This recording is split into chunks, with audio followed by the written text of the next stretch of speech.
Hello mga idol, please like, share and subscribe for more novel stories to uploads. Harvey Yorks, nagkamali kayo ng inapi. Maraming salamat sa lahat mga idol na sumusubaybay sa ating channel. Please subscribe to our YouTube and Facebook channel, JC Entertainment. Maraming salamat po. Kabanata 741. Si Harvey York ay casual na itinulak si Wallace Shawn palayo. Pagkatapos ay binuksan niya ang pinto ng VIP lounge. Ang kanyang mga mata ay nahulog sa dalawang nakaupo na taga-bansang J na mga lalaki, at sinabi niya ng walang malasakit, "Ikaw ba ang sumampal sa kanya at sinira ang mga mangkok?" Hindi lamang iyan, hiniling mo pa noon kay Cynthia na samahan kayo sa pag-inom.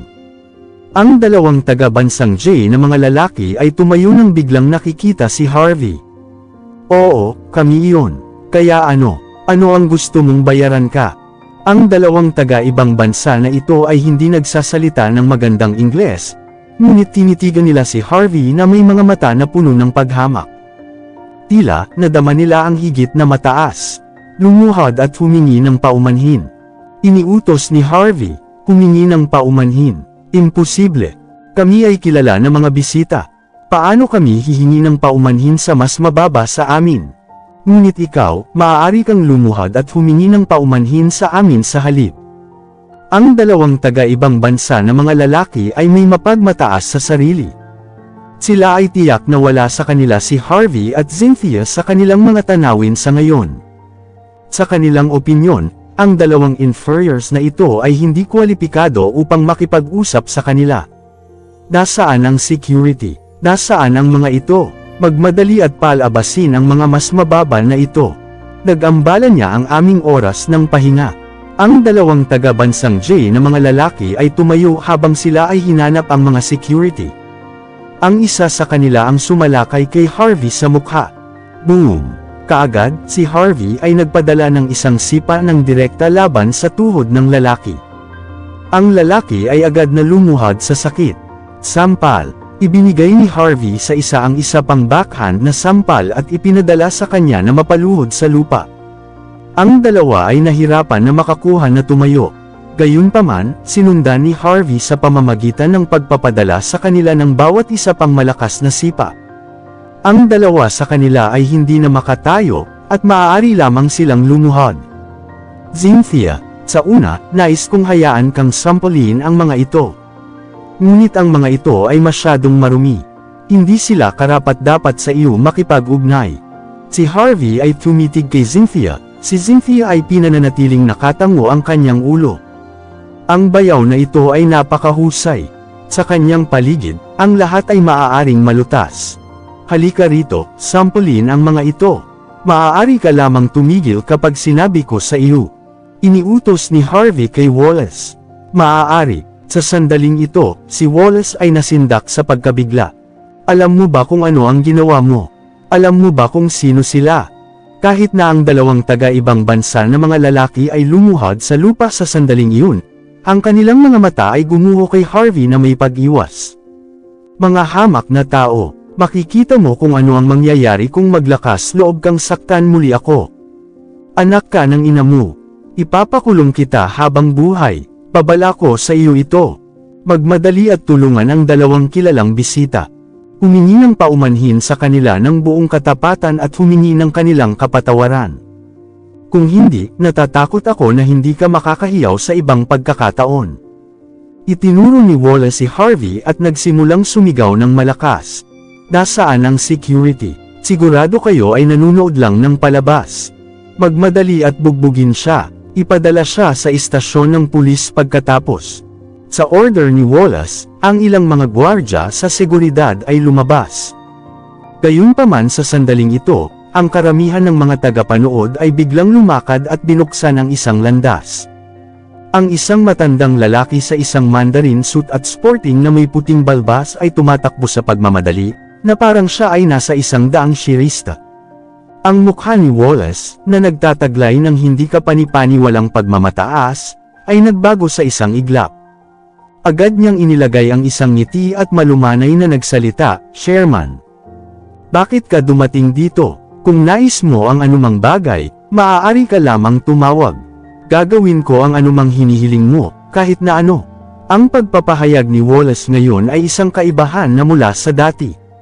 Hindi siya makapaghintay upang lumuhod at halikan ang mga paa ni Master na Iswells. Nalaman na ni Shane na Iswell kung ano ang nangyayari habang siya ay nasa daan patungo sa merkado. Sa ngayon, ang kanyang mukha ay mapotla. Itinuro niya si Wallace at sinumpa, "Ikaw ay napakatanga." Kabanata 742. Nadarama ni Wallace Shawn ang isang ugong sa kanyang isip. Siya ay isang maliit na nalilito. Puno ng kawalang paniwala, maaari lamang siyang gumawa ng walang saysay na na mga tunog sa kanyang lalamunan. Siya ay nalilitong tumingin kay Harvey. Tila na si Harvey ang isa na tumawag ilang sandali na ang nakalipas.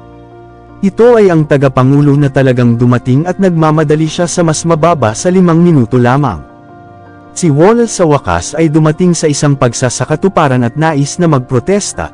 Si Shane na Iswell ay nagpadala sa kanya ng backhand na sampal sa mukha. "Lumayas ka. Hindi ko kailangang makinig sa lahat ng anumang mga paliwanag mo.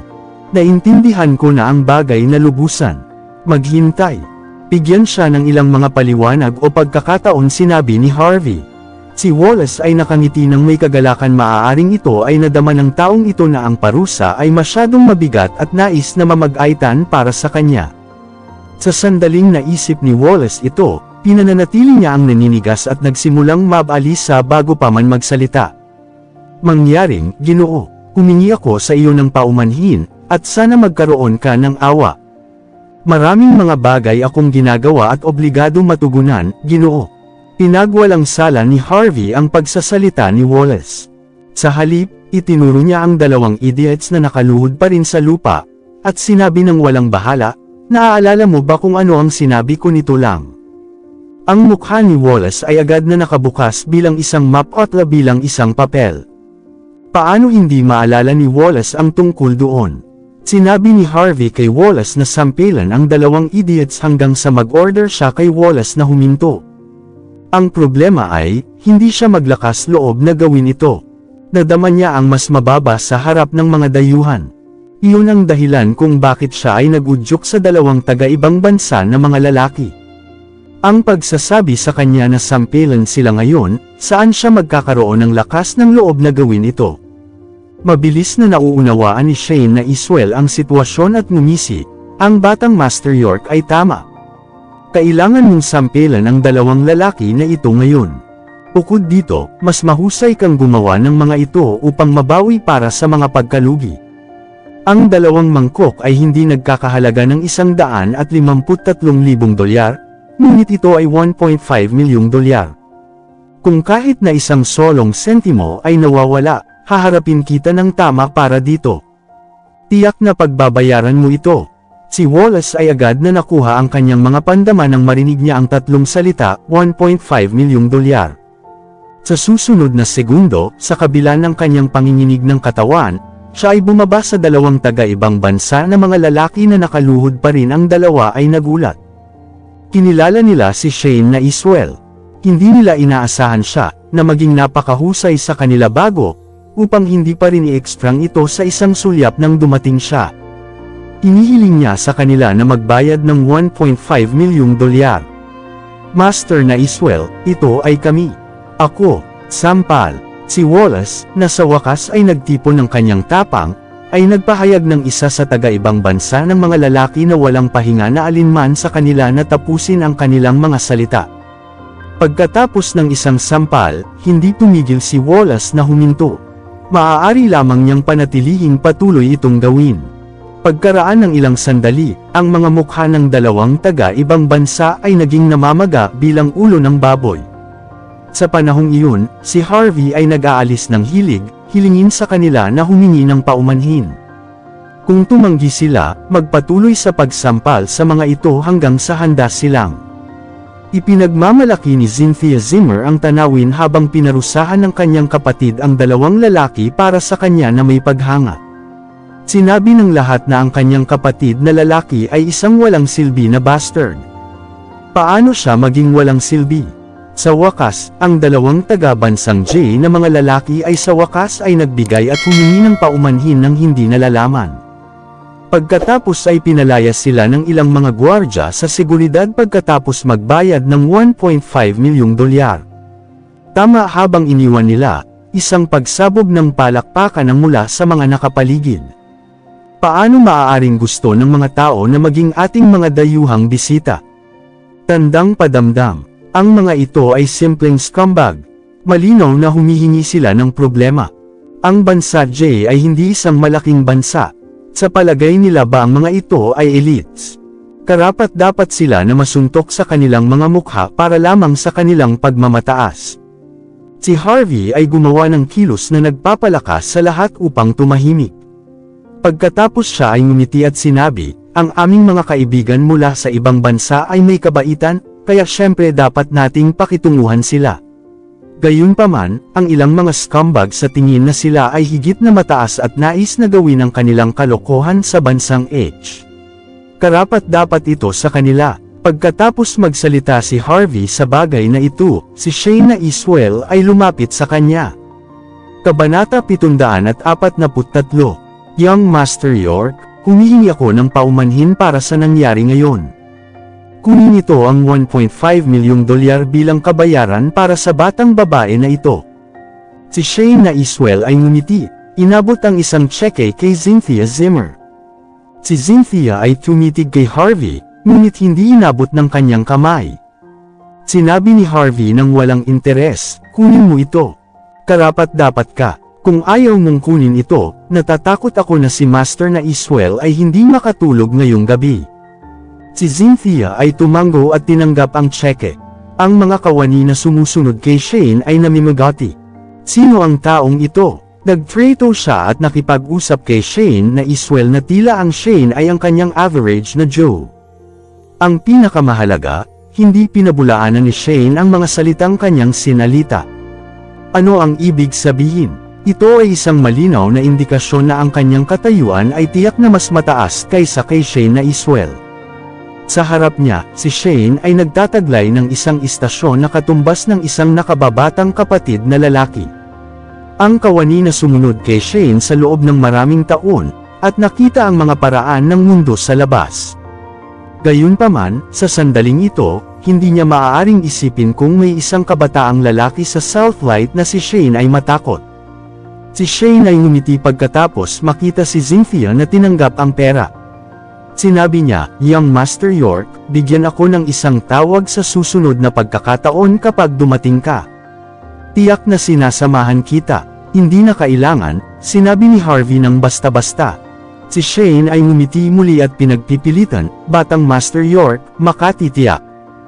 Pagkatapos ng insidente na ito, tiyak na gagawin ko ang ilang mga rectifications sa anti-gang merkado. Kukunin ko ang pagharap sa mga bastard na walang pagmamataas para sa ating bansa H. Bukod dito, ako ay manggana sa pagsasaayos ng anti-gang merkado. Walang anumang halaga ang maaaring i-export sa ibang bansa. Si Harvey ay tumango. Ang kanyang kutis ay mas mahusay na ngayon. Si Shane ay nagpalabas ng isang hininga ng kaluwagan pagkatapos makita ang pagpapahayag ni Harvey ng pinakamalambot. Sa totoo lang, hindi siya natatakot sa pagkakakilanlan ni Harvey bilang si Prince York. Sa halip, siya ay lubhang maingat sa iba pang pagkakakilanlan ni Harvey. Nang naisip niya ang mga salitang sinabi niya sa Niamhi pabalik noon, nararamdaman niya ang kanyang mukha na namumula. Ang na-Iswells ay maaari pa ring maging tama at taong kumita ng kanyang proteksyon. Dapat silang tumingin sa mga bagay kung naisip nila na maaari silang maging taga-samsam ng tumataas na tao. Nang nasa opisina na si Harvey at Cynthia, ang sinyas ay nagbangon sa kanyang kamay at pinalayas ang kanyang mga tagapaglingkod. Mula sa likod, isang simpleng kahon ng kahoy ang lumitaw at inilagay sa kanyang mga palad. Ibinigay niya ang kahoy na kahon kay Harvey na nakangiti. Narinig ko na kayong dalawa ay narito sa oras na ito upang makahanap ng regalo sa kaarawan para sa kay Lola Yates mula sa pamilya Yates. Ito ay nangyayari lamang na mayroon akong isang bagay na hiniling ni Lola Yates ng napakaraming taon. Kunin lang ito. Ito ay pinakaangkop para sa kanyang kaarawan na regalo. Si Harvey ay hindi binuksan ito o alinman.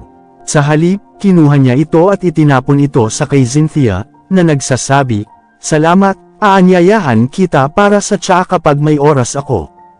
Ito ang aking karangalan. Libre ako anumang oras. Ang mukha ni Shane ay puno ng kagalakan.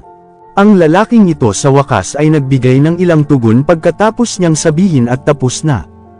Ang isang kawani ay nalilito. Pagkatapos panuurin si Harvey at Cynthia, sinabi niya kay Shane, "Chairman, nagsumite ka ng maraming pagsisikap upang makuha ang item na iyon. Ikaw ay nag-aatubili din na gamitin ito sa iyong sarili. Maraming malalaking shot sa Southlight ang nais nito. Ngunit ibinigay mo ito sa kanya tulad nito. Hindi niya alam kung saan siya nakatayo. Hindi pa siya nagpasalamat sa iyo, at inanyayahan ka lamang na magkaroon ng tsaa. Ito ay talagang sampal." Ang miyembro ng kawani ay hindi pa natapos na magsalita. Si Shane ay pinadapon na sa kanyang mukha, at agad na nag-ambala ang kanyang mga salita. Tandaan, may mga tao na hindi kakarapat-dapat na pamuna. Ito ay isang malaking karangalan para sa naiswells na inanyayahan niya ako para sa tsaa. Kabanata 744. Sa pamilya Zimmer, dahil ang proyekto ng Silver Nimbus ay naging maayos. Si Mandy Zimmer ay lumalago, siya ngayon ay nag-iingat sa mga Zimmer at sinusunod ang kanyang mga salita. Bukod, ang pamilya Silva ay nawala na. Hindi na nakuha ni Zack Zimmer ang isang bagong tagapanood sa maikling panahon. Kaya, walang sinuman sa pamilya Zimmer ang nagbibigay kay Mandy ng anumang problema. Lahat ay nasa order. Sa araw na ito, isang sulat ng paanyaya ang ipinadala sa pamilyang Zimmer ng isang tao sa isang suit. Sa Zimmer Villa, pinag-aaralan ni Senior Zimmer ang mga nilalaman ng sulat ng paanyaya. Sinabi niya excitedly, magmadali, tumawag kay Simon at ang kanyang pamilya dito. Di nagtagal, dumating si Simon Zimmer at ang kanyang pamilya, kabilang na si Harvey York. Kinuha ni Senior Zimmer ang sulat ng imbitasyon at sinabi na may isang ngiti, "Simon, Lillian. Tingnan ito. Ito ay isang paanyaya mula sa Yates family, isang first class na pamilya sa Buckwood. Inaanyayahan nila kaming mga Zimmer sa banquet ng kaarawan ng kanilang pamilya." Ang pagtingin sa kay Senior Zimmer ni Lillian Yates ay isang maliit na naiiba kapag nagsasalita siya. Sa nakaraan, hindi siya nasisiyahan sa kanyang manugang na babae. Siya ay palaging nagrereklamo na sa kabila niya ay mula sa isang malaking pamilya sa Buckwood. Hindi siya nagdala ng anumang tamang mga benepisyo kahit na mag-asawa na siya sa Zimmer sa loob ng maraming taon. Gayunpaman, ang Senior Zimmer ay halos tumawa ng malakas matapos makita ang sulat ng paanyaya ngayon. Isang imbitasyon mula sa first class na pamilya ng Buckwood, ang Yates family. Ito ang tahanan ng mga magulang ni Lillian. Ito rin ang kay Mandy at Cynthia na lolo't lola. Para sa pamilya Zimmer, ang pamantayan na ito ay isang lifesaver. Ang pinakamalaking problema para sa pamilya Zimmer ngayon ay hindi na nila mahanap ang isang bagong tagapanood. Ang Sky Corporation ay maaari ang kagyat na superior ng Zimmer, ngunit ang mga Zimmer ay natatakot na aalisin ng Sky Corporation ang kanilang kapangyarihan at mga ari-arian sa ibang araw. Sa makatuwid, sila ay sabik na makahanap ng isang bagong tagapakinig. Ang imbitasyon na ito ay nagbigay sa kanila ng pag-asa. Si Senior Zimmer ay nag-iisip ng mahabang panahon bago sabihin, "Lillian, bakit ba sa palagay mo ang mga Yates ay nagpadala sa amin ng imbitasyon sa oras na ito?" Si Lillian ay malapit ng tumugon, ngunit biglang tumayo si Zack Zimmer sa sandaling ito at pinutol siya. "Senior Zimmer, kailangan mo pa bang itanong?" Tayo, ang pamilya Zimmer, ngayon ay kilala bilang isang upstart sa itaas na mga lupon ng klase ng Buckwood. Ito ay natural para sa mga Yates upang mag-imbita sa atin. Si Lillian ay pinagsama ang walang usapan, huwag magsalita ng bagay na walang kaparirikan. Ang sulat na paanyaya ay malinaw para sa aking pamilya. Sa kanyang mga salita, tumawa si Zack. Ikatlong tiyuhin, pangatlong tiyahin. Huwag sisihin sa akin para sa pagiging tapat. Alam kong ikaw ay isang bahagi ng Yates. Ang problema ay, pagkatapos mong ikasal sa ikatlong tiyuhin, ikaw ay pinatalsik mula sa iyong pamilya. Kung ang mga Yates ay tunay na nagmamalasakit sa iyo, hihintayin pa ba nila ang maraming taon upang magpadala sa iyo ng imbitasyon sa kaarawan? Ito ay malinaw dahil sa lakas ng loob ng Zimmer. Kami, ang pamilya Zimmer, ay naka-back up na ngayon ng Sky Corporation. Ang Sky Corporation ay isang kumpanya sa ilalim ni Prince York. Siyempre ang mga Yates ay gag-alang sa amin. Siguro, ito ay dahil ang pamilya Zimmer ay naging malakas na ngayon, kaya nga ang Yates family ay handang tanggapin ka muli. Ikatlong tiyahin, kailangan mong pakiramdaman na pinarangalan. Kung ikaw ay hindi miyembro ng pamilya Zimmer, hindi ka karapat-dapat na makita ang sulat na ito ng paanyaya ngayon. Sinabi ni Zack Zimmer na ito sa lahat ng matuwid na paraan, at nadarama ang kasiya siya. Sa totoo lang, alam niya na ang imbitasyon na ito ay dapat na walang kapantay na may kaugnayan kay Lillian dahil ipinadala ito ng mga Yates. Ang problema ay, si Mandy ay nasa kontrol ng napakaraming bagay sa loob ng pamilya. Dapat siyang makahanap ng isang paraan upang itigil ito. Bukod, alam ni Zack na ang Senior Zimmer ay isang pushover. Ang pakikipag-usap tulad nito ay magiging kapaki-pakinabang. Siguradong sapat, si Senior Zimmer ay nahulog sa isang maikling pag-iisip habang nakinig siya sa mga salita ni Zack. Matapos ang isang maikling sandali, siya ay ngumiti at sinabi, si Zack ay tama. Kahit na mayroon lamang kami ng 51% ng share sa Sky Corporation, ang mga tagalabas ay hindi malalaman ng tungkol dito. Kahit na ito ang pamilya Yates, normal na bigyan ang aming pamilya Zimmer ng kaunting mukha ngayon. Lillian, kailangan mong pasalamatan ang pamilyang Zimmer.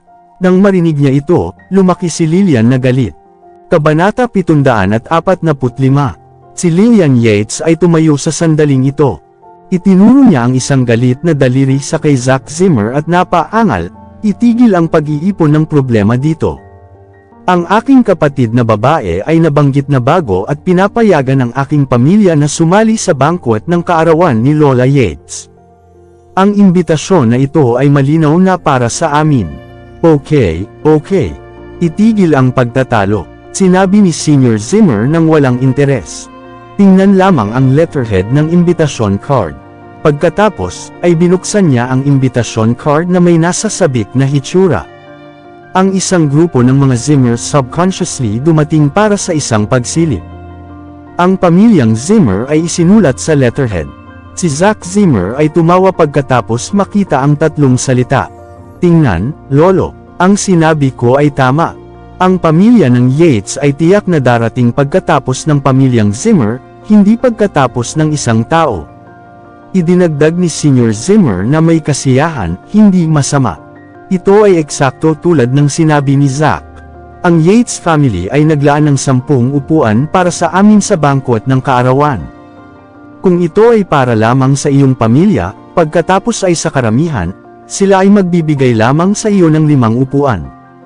Sa katunayan, hindi alam ng Senior Zimmer ang mga patakaran ng malalaking pamilya sa Buckwood. Dahil ang pamilya ng Yates ay inanyayahan sila sa banquet ng kaarawan, walang dahilan upang partikular na sumangguni sa isang tao. Ang mga imbitasyon na partikular na tinutukoy sa isang tao ay karaniwang espesyal.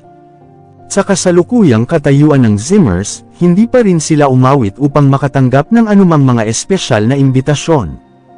Lolo, 10 tao na dadalo sa banquet ng kaarawan. Tiyak na binibigyan nila ang pamilya Zimmer ng ilang mukha. Sinabi ni Zack Zimmer. Narinig ko ito ay nangangahulugan na maaari naming magkaroon ng isang dining table lahat para sa ating sarili sa birthday banquet. Hindi ito isang bagay na maaaring matamasa ng mga ordinaryong tao. Hindi masama, hindi masama. Si Senior Zimmer ay napangiti. Noong nakaraan, ang pamilya Silva ay biglang nawala at nabangkarote. Akala ko nawala na ang aming pag-asa na muling bumangon. Hindi ko inaasahan ang gayong pagkakataon. Tila na ang mga Zimmers ay medyo pasuhin. Sa lalong madaling panahon, maaari tayong tumaas muli. Lolo, ang pamilya Yates ay dapat na nakikita ang halaga sa atin. Mayroon tayong isang malaking proyekto, ang Silver Nimbus Mountain Resort sa ating mga kamay. Sino ang hindi nais na makipagtulungan sa atin? Gayunpaman, para sa gayong malaking proyekto, sa palagay ko dapat mong isaalang-alang ang iyong sarili. Kung ang isang tao na manipulahin ito at nasayang tulad ng isang mahusay na proyekto, Pagkatapos ay walang pag-asa para sa pagtaas ng pamilya Zimmer. Pagkatapos ng pakikipag-usap sa buong araw, ang nakatagong intensyon ni Zack ay sa wakas ay nakalantad. Gusto niya na ang Senior Zimmer upang makahanap ng isang paraan upang manako kay Mandy ang authority. Nagsimula ang mga Zimmers ng mga sulyap pagkatapos marinig kung ano ang sinabi ni Zack. Pagkatapos, silang lahat ay tumayo. Senior Zimmer, si Zack ay tama. Dapat mong hawakan ang gayong malaking proyekto. Ito ang pundasyon para sa pagtaas ng pamilya Zimmer. Hindi maaaring maging anumang pagkakamali. Oo, tama. Si Mandy ay walang karanasan. Pagkatapos ng lahat, narinig ko ang huling pagkakataon, may mga taga-baryo na dumating upang pukawin ang problema. Ang buong pamilyang Zimmer ay nasa parehong bahagi ngayon. Mula sa pagdating sa Buckwood, ang kanilang buhay ay malungkot. Hindi sila makakuha ng pandaraya kay Mandy, ang Silver Nimbus Mountain Resort Project, at hindi nagbigay ng alinman sa kanila ng isang pagkakataon upang mamag-aitan. Nawala ang kanilang pagkakataon na kumita ng pera sa pamamagitan ng proyekto. Maaari lamang silang dumipend sa kanilang mga sahod sa kanilang gastusin at manirahan sa isang mahirap na buhay. Sila ay sabik na umaasa na si Mandy ay maalis, at na nangangahulugan na ang Senior Zimmer ay magsasagawa ng paghawak sa proyekto. Sa ganito, magkakaroon sila ng pagkakataong kumita sa proyekto. Naisip ni Senior Zimmer ang tungkol dito. Itong bagay. Gayunpaman, ang posisyon ni Mandy bilang CEO ay kinikilala ng Sky Corporation. Ito ay isang bagay na hindi maaaring baguhin ng madali. Ngayon, ang pagpapahayag ni Mandy ay kakilakilabot. Siya ay nananakot ng walang bahala. Zack, ang Silver Nimbus Mountain na proyekto sa lugar ay sa wakas ay pinamamahalaan upang masulong ang isang bagay na mas mahusay. Gayunpaman, narito ka, gumagawa ng problema. Hindi mo ba gusto ang pamilyang Zimmer? Si Zack ay agad na tumalon at itinuro si Mandy. Siya ay umanggal. Lolo, narinig mo ba iyan? Nagmamatigas na ngayon si Mandy. Siya ay tumangging sumuko sa kanyang kapangyarihan. Bago tayo magpatuloy, shout out po sa inyong lahat mga idol, sa patuloy na pagsuporta sa ating YouTube channel. Maraming salamat po. Kabanata 746. Si Senior Zimmer ay iniisip na nasa ilalim siya ni Mandy Zimmer. Pagkatapos ng pag-iisip tungkol dito, sa wakas ay sinabi niya, Mandy, kung mayroon kang oras, pumunta at aayusin ang kamakailang halaga ng pagdala at ang progreso ng proyekto. Ipadala ito sa akin, nais kong magkaroon na makita. Alam ni Mandy na ginagamit ito ni Senior Zimmer bilang isang dahilan upang mamagitan sa mga gawain ng proyekto ng Silver Nimbus Mountain Resort. Gayunpaman, ang kahilingan ni Senior Zimmer ay medyo makatwiran. Hindi niya maaaring tanggihan ang lahat. Maaari lamang siyang bahagyang ilunsad. Ang kanyang ekspresyon ay hindi kanais-nais. Si Zack Zimmer ay tumitig kay Mandy na may isang kasiya siyang titig. Dahil ang lolo ay handa na gumawa ng isang paglipat at hindi ko kayo maaaring dalhin ngayon, mayroon pa ring maraming mga pagkakataon sa hinaharap. Okay, huwag nating pag-usapan ito.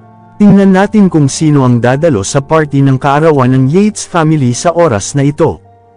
Ang Senior Zimmer ay nag-iwas sa kanyang kamay. Ngayon, oras na para ipakita sa kanya ang kanyang autoridad. Sa totoo, hindi niya inaasahan ito. Nagtaka siya kung bakit nakatanggap ang pamilyang Zimmer ng imbitasyon na ito. Ang mga Yates ba ay talagang nag-iisip ng lubos sa kanila dahil lamang sa isang proyekto? Ang Silver Nimbus Mountain Resort Project ay talagang isang mahusay na proyekto. Maaari rin itong pahintulutan ang pamilya ng Zimmer na gumawa ng kapalaran. Gayunpaman, paano posible na ang pamilyang Yates na mapahalagahan ang pamilyang Zimmer sa pamamagitan lamang ng nag-iisa? Ang pinakamalaking dahilan sa paanyaya ay ang pamilyang Yates ay kainahinala ng isang bagay at nais na subukan ng mga Zimmer. Upang ilagay ito ng husto, nais ng mga Yates na alamin ang kaugnayan sa pagitan ng mga Zimmers at Sky Corporation. Bakit ito lamang ang pamilya Zimmer ay nanatiling matatag pagkatapos ng maraming mapagkukunan ng korporasyon na isinama ng Sky Corporation? Ang kasalukuyang tao na namamahala sa Yates ay si Stephen York ng mga nakikilala na Yorks, na naninirahan sa Buckwood. Ang lahat, kabilang ang imbitasyon, ay siya ang nag-orchestra. Hindi ba dahil sa kadahilanang ito, medyo maganda kung ang isang tao sa pamilyang Yates ay maaaring mag-imbita kay Lillian Yates at ang kanyang pamilya sa party. Ang pamilya Zimmer ay hindi maaaring maging karapat-dapat para sa isang paanyaya. Lolo, dahil malinaw na nakasulat na ang 10 tao lamang ang maaaring lumahok sa party, sa palagay ko kailangan mong isaalang-alang kung sino ang magiging angkop at kung sino ang magiging kahihiyan. Sinabi ni Zack Zimmer, tila nag-alala sa isang tao. Hindi siya nag-aalala, habang siya ay tiyak na maaari siyang makapunta. Tulad ng para sa iba pang mga Zimmers, lahat sila ay naghahanap ng pasulong dito at umaasa na maaari silang lumahok. Sila ay masyadong mahirap ngayon, kahit na ito ay pupunta lamang doon para sa isang mahusay na pagkain o pamilyar sa mas maraming mga tao, ito ay magiging karangalan. Well, maingat kong isaalang-alang ang bagay na ito. Ipapaalam ko sa inyo sa ilang araw. Alam ni Senior Zimmer na hindi siya maaaring mag-joke sa paligid ng tungkol sa isang mahalagang bagay. Kaya, kailangan niyang maingat na isipin ang tungkol dito. Si Zack ay tumitig kay Harvey at sinabi, Lolo, bagaman hindi ka pa rin makapagpasya kung sino ang pupunta ngayon, ang ilang mga tao ay hindi kailangang isaalang-alang. Tiyak na maaari itong, tama. Halimbawa, ang isang live-in na manugang na tao na nagdudulot ng higit pang pinsala kaysa sa maganda sa araw-araw. Siya ay walang karapatan na pumunta. Ibig mong sabihin, si Harvey. Si Senior Zimmer ay tumitig kay Harvey at sinabi ng walang pag-aatubili, syempre hindi siya kwalipikado na pumunta. Ito ay isang mahalagang okasyon. Paano natin pahihintulutan siya na pukawin ang problema doon? Ito ay isang pagkakataon para sa mga Zimmer. Hindi namin maaaring palayawin ang buong bagay dahil lamang sa isang masamang binhi. Si Zack ay sinabi pagkatapos nagbuntong hininga. Ito ay isang awa, Harvey. Ang iyong asawa ay hindi magiging CEO sa lalong madaling panahon, at hindi ka magkakaroon ng pagkakataon na dumalo sa gayong malaking party. Talagang nag-aalala ako tungkol sa iyong buhay. Tumingin si Harvey sa malisyosong pagpapahayag ni Zack. Sinabi niya ng walang interes, huwag mag-alala, hindi ko maaaring dumalo sa ganitong uri ng party, kahit na ipadala nila sa akin ang isang espesyal na imbitasyon. Paano ka kumikilos pa rin sa puntong ito? Si Zack ay ngumisi. Malinaw na nais mong pumunta, ngunit kumikilos ka tulad ng wala kang pakialam. Hindi mahalaga kung magkano ang nagpapanggap ka, ang lolo ay hindi magbibigay sa iyo ng pagkakataon. Kabanata 747. Si Zack Zimmer ay nanunguya, si Harvey ay ngumiti ng mahina at sinabi, kung gusto kong pumunta, syempre, maaari akong pumunta. Kung ayaw ko, walang makakapagpilit sa akin. Si Zack ay ngumisi, ikaw ay mahusay sa pagyayabang. Pagkatapos ay dapat kang pumunta. Kung maaari kang dumalo sa bangkot ng kaarawan, ako ay luluhod sa harap mo. Si Harvey ay tumawa, iyon ba tulad ng ginawa mo noon? Hindi ako interesado. Ikaw. Naalala ni Zack ang anti-gang fair sa Niamey at ang kanyang kutis ay lumala. Gayunpaman, siya ay nagkaroon ng isang malalim na hininga at sinabi, Harvey, ito ay naiiba mula sa nakaraan. Sa oras na iyon, ginawa mo ang isang kaunting kapangyarihan. Iyon ang dahilan kung bakit inimbitahan ka ng naiswell sa anti-gang fair. Ang bangkot ng kaarawan sa oras na ito ay hindi pareho. Ito ay gaganapin ng pamilyang Yates, ang unang klase na pamilya sa probinsyal na kapital. Ang pinuno ng pamilya Yates ay ang third in command sa Southlight. Ang ganitong pamilya ay hindi mag-imbita sa iyo dahil lamang sa mayroon kang isang kakayahang. Sa una ay naisip ko na si Mandy ay maaaring isang kinatawan ng iyong pamilya at dadalo sa bangkot ng kaarawan. Ngunit ngayon tila mas mahusay na hindi ipaalam sa kanya na pumunta. Baka siya ay kumilos tulad mo at maging isang kahihiyan sa pamilya Zimmer. Pagkatapos niyang magsalita, si Mandy at natitira niyang pamilya sa isang nakapangangilabot na mukha.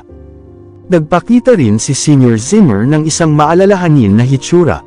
Maaaring hindi angkop si Mandy na dumalo sa gayong okasyon. Siya ay may labis na awtoridad sa pamilyang Zimmer ngayon. Hindi niya dapat mapalampas ang pagkakataong ito upang pahinain ang kanyang kapangyarihan. Hindi makipagkaibigan si Mandy ngunit pinutol niya si Zack, na wala ka na ngayon.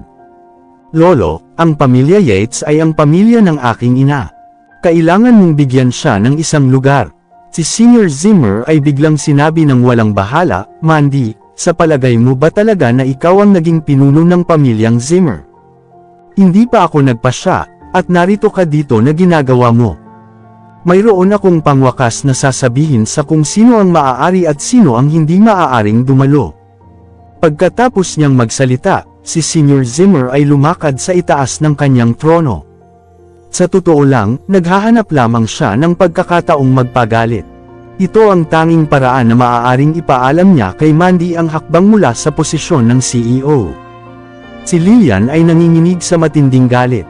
Itinuro niya si Simon Zimmer at sinumpa, ito ay dahil sa iyo, hindi ka na walang hanggan. Kahit na ang card ng paanyaya ay ipinadala ng aking pamilya, hindi nila ako binibilang. Kung hindi ako makabalik at batiin ang Lola Yates sa oras na ito, natatakot ako na hindi na ako makaharap sa pamilya ng Yates sa hinaharap. Gusto mo pa bang maglaro hanggang sa pamilyang Yates? Sa iyong mga pangarap, si Simon ay hindi maglakas loob upang pabulaang si Lillian. Inilipat niya ang kanyang pansin at ang kanyang tingin ay nahulog sa kay Harvey. Pagkatapos ay sinumpa niya, kung hindi mo pinupukaw si Zack, tiyak na mayroon kaming lugar sa oras na ito. Mas mahusay kang pumunta at lumuhad kay Zack ngayon. Bagaman wala siyang kapangyarihan sa pamilyang Zimmer ngayon, pinahahalagahan pa rin siya ng matandang lalaki. Ang matandang lalaki ay may kikinig lamang kung nagsasabing siya ay may magagandang bagay tungkol sa amin. Kung hindi, hindi kami makakakuha ng isang lugar mula sa pamilya Zimmer upang dumalo sa party ng kaarawan, ang aming pamilya ay magiging kahihiyan. Si Harvey ay hindi nag-aalala sa pagbibigay ng pansin sa kay Simon at Lillian. Nakita niya ang maputlang mukha ni Mandy at sinabi ng mahina, Mandy, gusto mo bang dumalo sa bangkot ng kaarawan ng pamilya Yates? Si Mandy ay nagbuntong hininga. Pagkatapos ng lahat, ito ang bahay ng aking lola. Hindi pa ako nakapunta roon dahil bata pa ako. Sa oras na ito, gusto kong ipagdiwang ang kanyang kaarawan. Ngunit, walang pagkakataon. Sinabi ni Harvey na walang interes kung nais ng aking asawa na pumunta, kaya pupunta tayo. Tinapunan ni Lillian ng kanyang mga tingin si Harvey. Ano pa ang maaari mong gawin kundi araw-araw maliban sa pakikipag-usap ng malaki? Ang Yates ay hindi isang ordinaryong unang klase na pamilya, ang aking kapatid ay ang third in command sa Southlight.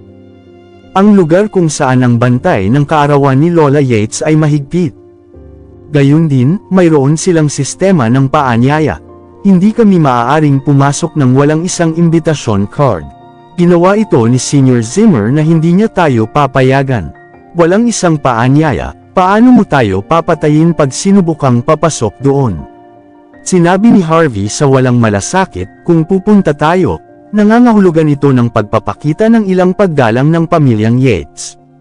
Ang pinuno ng pamilya Yates ay personal na magpadala sa atin ng isang imbitasyon card. Maraming salamat sa lahat mga idol na sumusubaybay sa ating channel.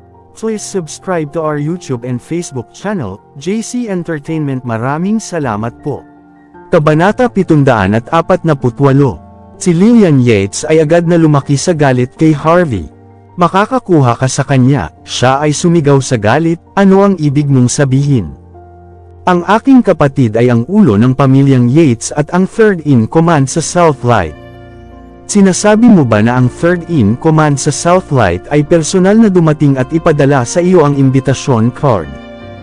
Oo, sinabi ni Harvey sa walang malasakit. Sa una ako ay tumanggi, ngunit ngayon, dahil gusto ni Mandy na pumunta, hayaan ko siyang dumating.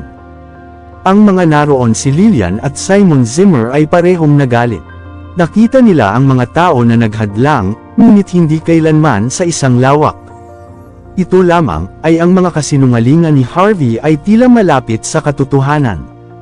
Si Lillian ay hindi kahit na magkaroon ng mood upang magalit sa sandaling ito. Sa halip, tinitigan niya si Mandy at sinabi, Mandy, bilang iyong ina, pinapayuhan kita muli. Ang ganitong uri ng sinungaling ay maaari lamang makipag-usap ng malaki nang hindi ginagawa ang mga bagay ng halos lahat. Dapat kang makipaghiwalay sa kanya matagal na ang nakalipas. Sinisi din ni Simon, na nakapipinsala. Siya ay nakalaan na magkaroon ng isang malungkot na buhay sa susunod na kalahati ng kanyang buhay para sa pagkuha ng kasangkot sa isang walang halaga na live-in law. Si Mandy ay isang maliit na nalilito. Tanging si Cynthia Zimmer ay ang kalmado. Alam niya ang pagkakakilanlan ng kanyang kapatid na lalaki. Kaya, alam niya na sinasabi niya ay ang katotohanan. Ang kanyang tiyuhin, na third in command sa Southlight, ay maaaring kailangang maging magalang sa kanyang bayaw. Pagkatapos ng lahat, ang kanyang bayaw ay ang maalamat na tao. Nang bumalik sila sa Garden Residence, kinuha ni Harvey ang oras upang tawagan si Yvonne Xavier. Sa buong telepono, si Yvonne ay nasa isang maliit na nerbiyos. "Sir, narinig ko na ang aking lolo ay nagpunta upang makita ka 2 araw na nakalipas." Si Harvey ay tumawa. Si Elder Xavier ay dumating upang magtanong tungkol sa ating relasyon. Sinabi ko na sa kanya na tayo ay isang superior at isang subordinate. Sa pamamagitan ng paraan, sabihin kay Keith na pupunta ako sa banquet ng kaarawan. Oo, Ginoo. Isang tahimik na gabi, kinabukasan, sa Sky Corporation.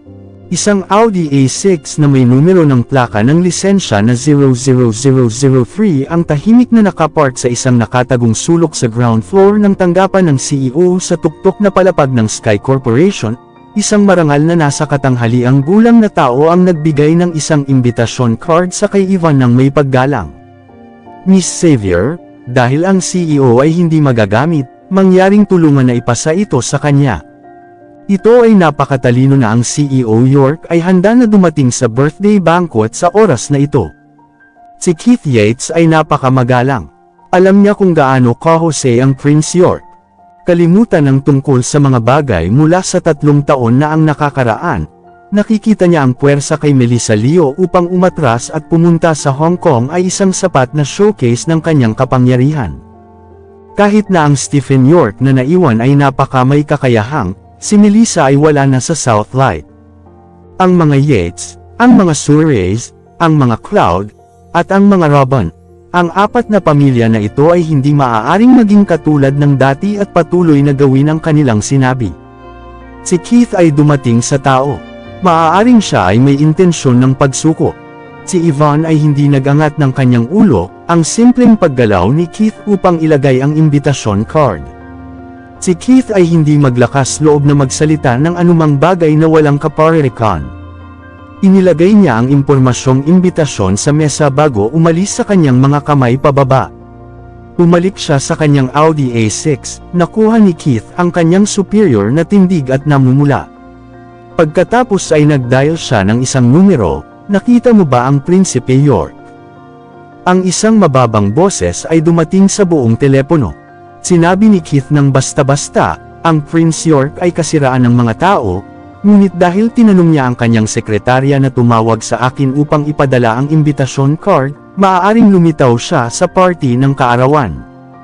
Well, sa oras na ito, tingnan natin kung ang Prince York na maaaring magmaneho kay Melissa palayo ay napakalakas.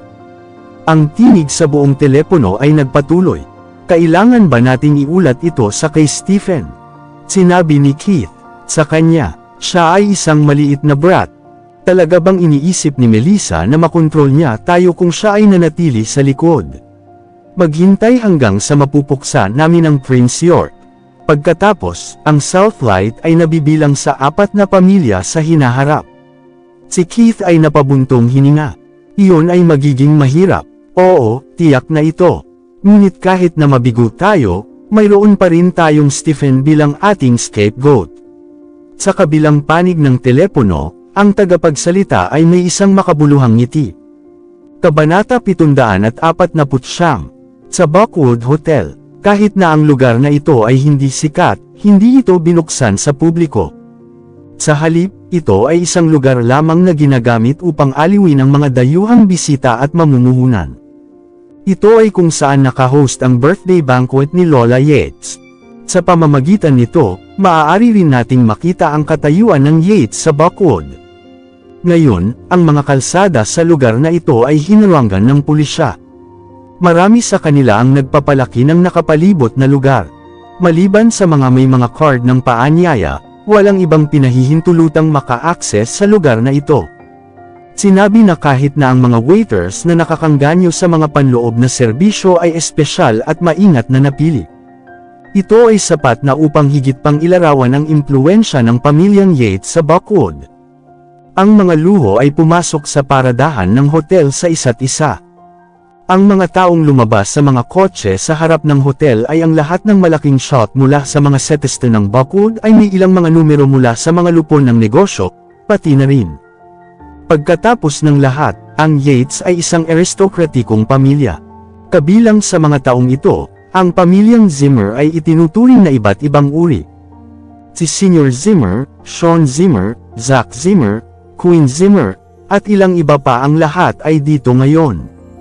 Si Mandy at ang kanyang pamilya ay hindi dumating.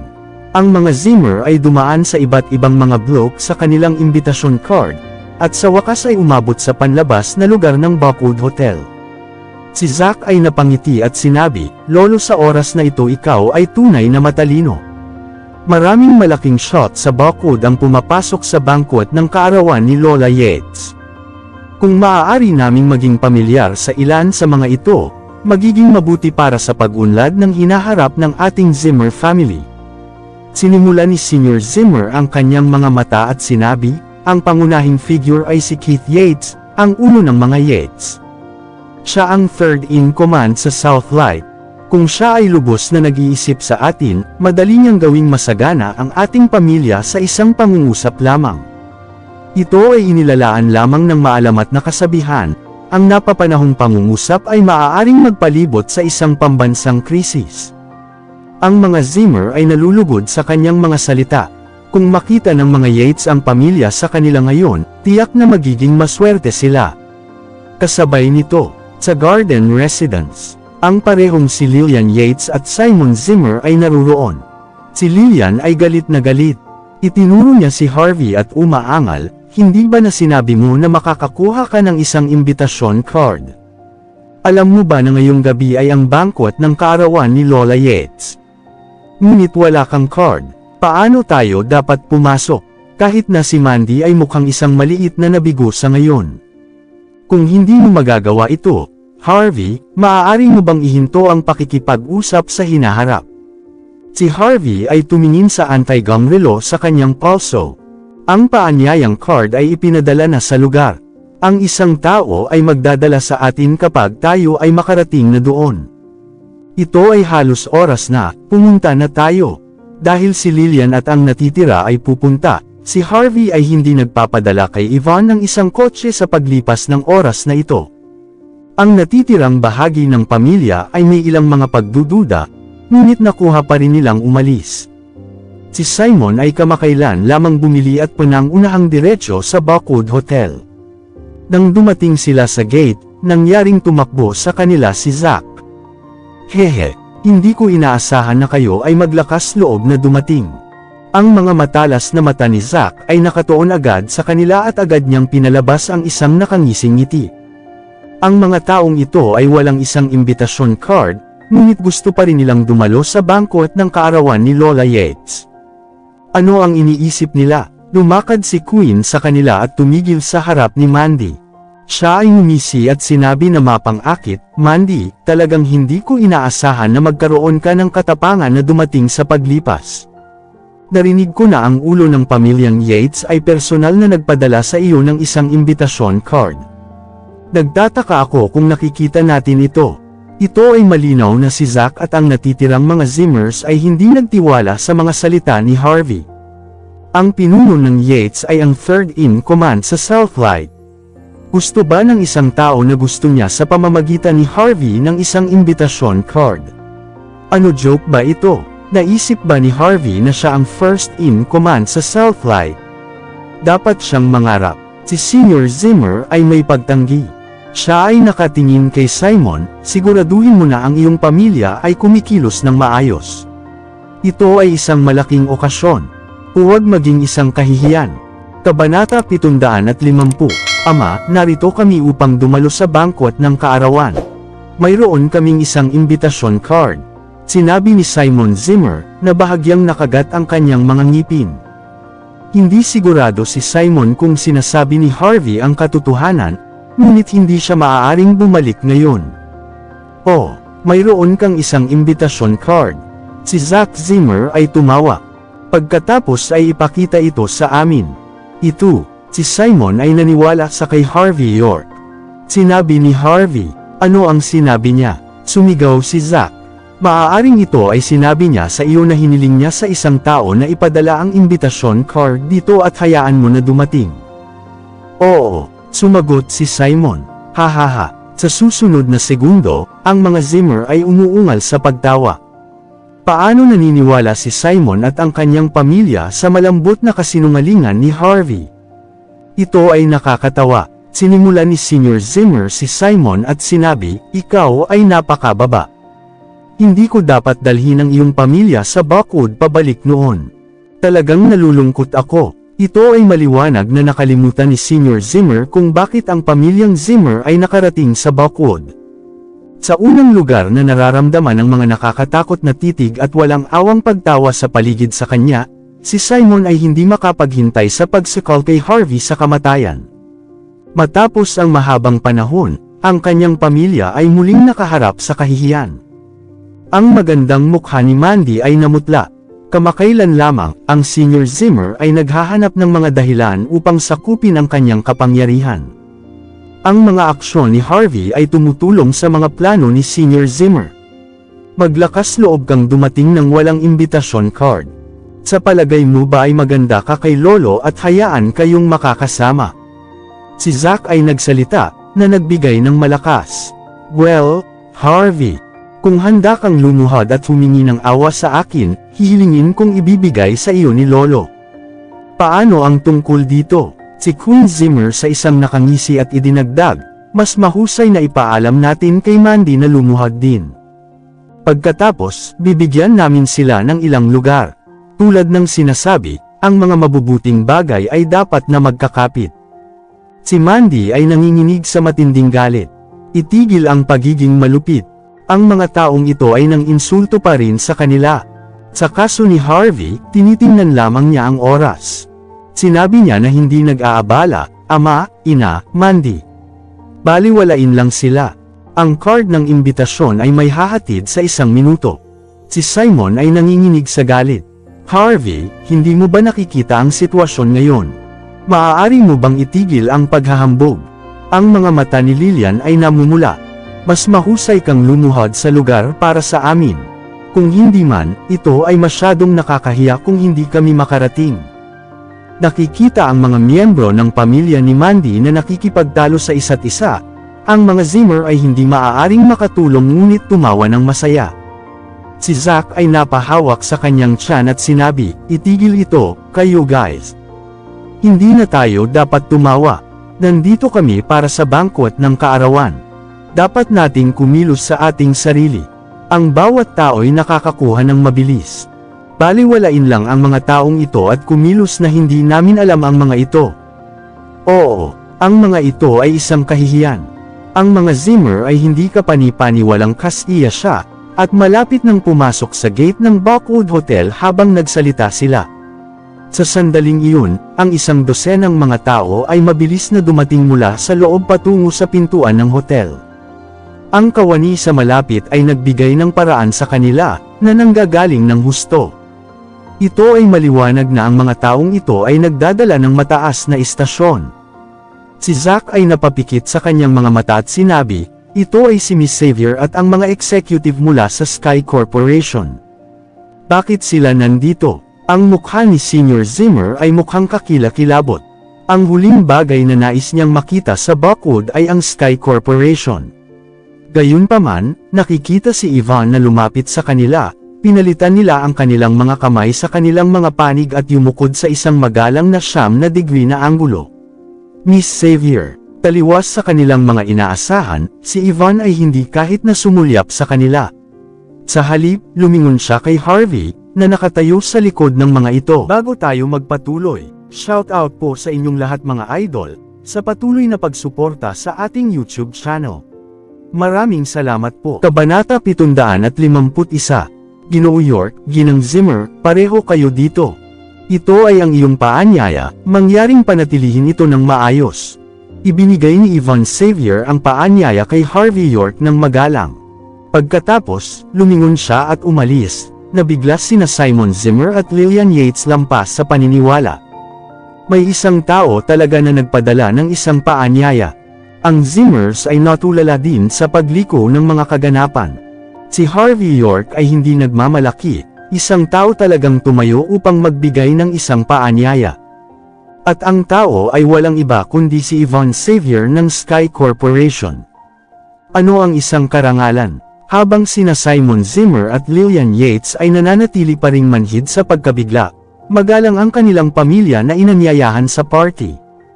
Ang party ay labis na masikip, at ang maluwang na bulwagan ay baha ng mga tao. Hindi binigyan ng pansin ni Mandy Zimmer ang buong bulwagan. Sa halip, lumingon siya kay Harvey ng mahigpit na hitsura. "Harvey, pakinggan mo ako. Ha? Hindi pa ba tayo nasa loob?" Naguguluhan si Harvey York, "Nasa loob na tayo, ano ang problema ngayon?" Seryoso na sinabi sa kanya ni Mandy Zimmer. "Totoong itong si Miss Xavier ay medyo may utang sa atin dahil sa The Rocky Mountains Landers Peak na painting. Ngunit hindi mo lamang magagamit ang pabor na ito upang gawin ang iyong pagbid. Hindi na nararapat na gawin siyang makakuha ka ng isang paanyaya. Harvey, hindi ko gusto ang ganito na mangyari muli sa hinaharap. Inaasahan kong dadalhin mo ito bilang isang babala. Kailangan nating magsikap para sa mga bagay na nais natin, at hindi umaasa sa ibang tao." Naiintindihan. Si Harvey York ay nahulog ng walang pagsasalita sa pag-aalsa ni Mandy. Paano siya hindi nagsusumikap sa pamamagitan lamang ng pagkakaroon ni Yvonne Xavier magpadala sa kanila ng isang paanyaya? Ang mga bagay na tulad nito ay hindi madaling ipaliwanag pa rin. Kahit na inamin niya ang kanyang tunay na pagkakakilanlan kay Mandy, siya ay hindi naniniwala sa kanya. Si Harvey York ay maaaring tumugon lamang ng walang magawa, "Nakuha ko ito. Hindi ko na ito gagawin ulit sa susunod. Ngayon na tayo ay narito, tingnan natin ang paligid. Sa kabila ng lahat, nakikita ko ang aking lola ngayon lahat dahil sa iyo. Salamat." Kaya sinasabi, ipinakita sa kanya ni Mandy Zimmer ng isang matamis na ngiti. Agad na kuminang ang mga mata ni Harvey York. Ang asawa niya ay maganda na, ngunit ang kanyang ngiti ay gumawa sa kanya ng mas nakamamanghang. Isang kahihiyan na siya ay tulad ng isang pay sa kalangitan. Nakaramdam ng panghihinayang si Harvey York, nasa bulwagan na ang mga Zimmers ng si Harvey York at ang kanyang pamilya ay dumating. Ang mga paghamak ay nakasulat sa buong mukha nila, ang mukha ni Senior Zimmer ay kasing dilim ng gabi. Ano ang nangyayari dito? Paano nila nagawang gawin ang Sky Corporation na magpadala sa kanila ng isang paanyaya, lamang na ganyan?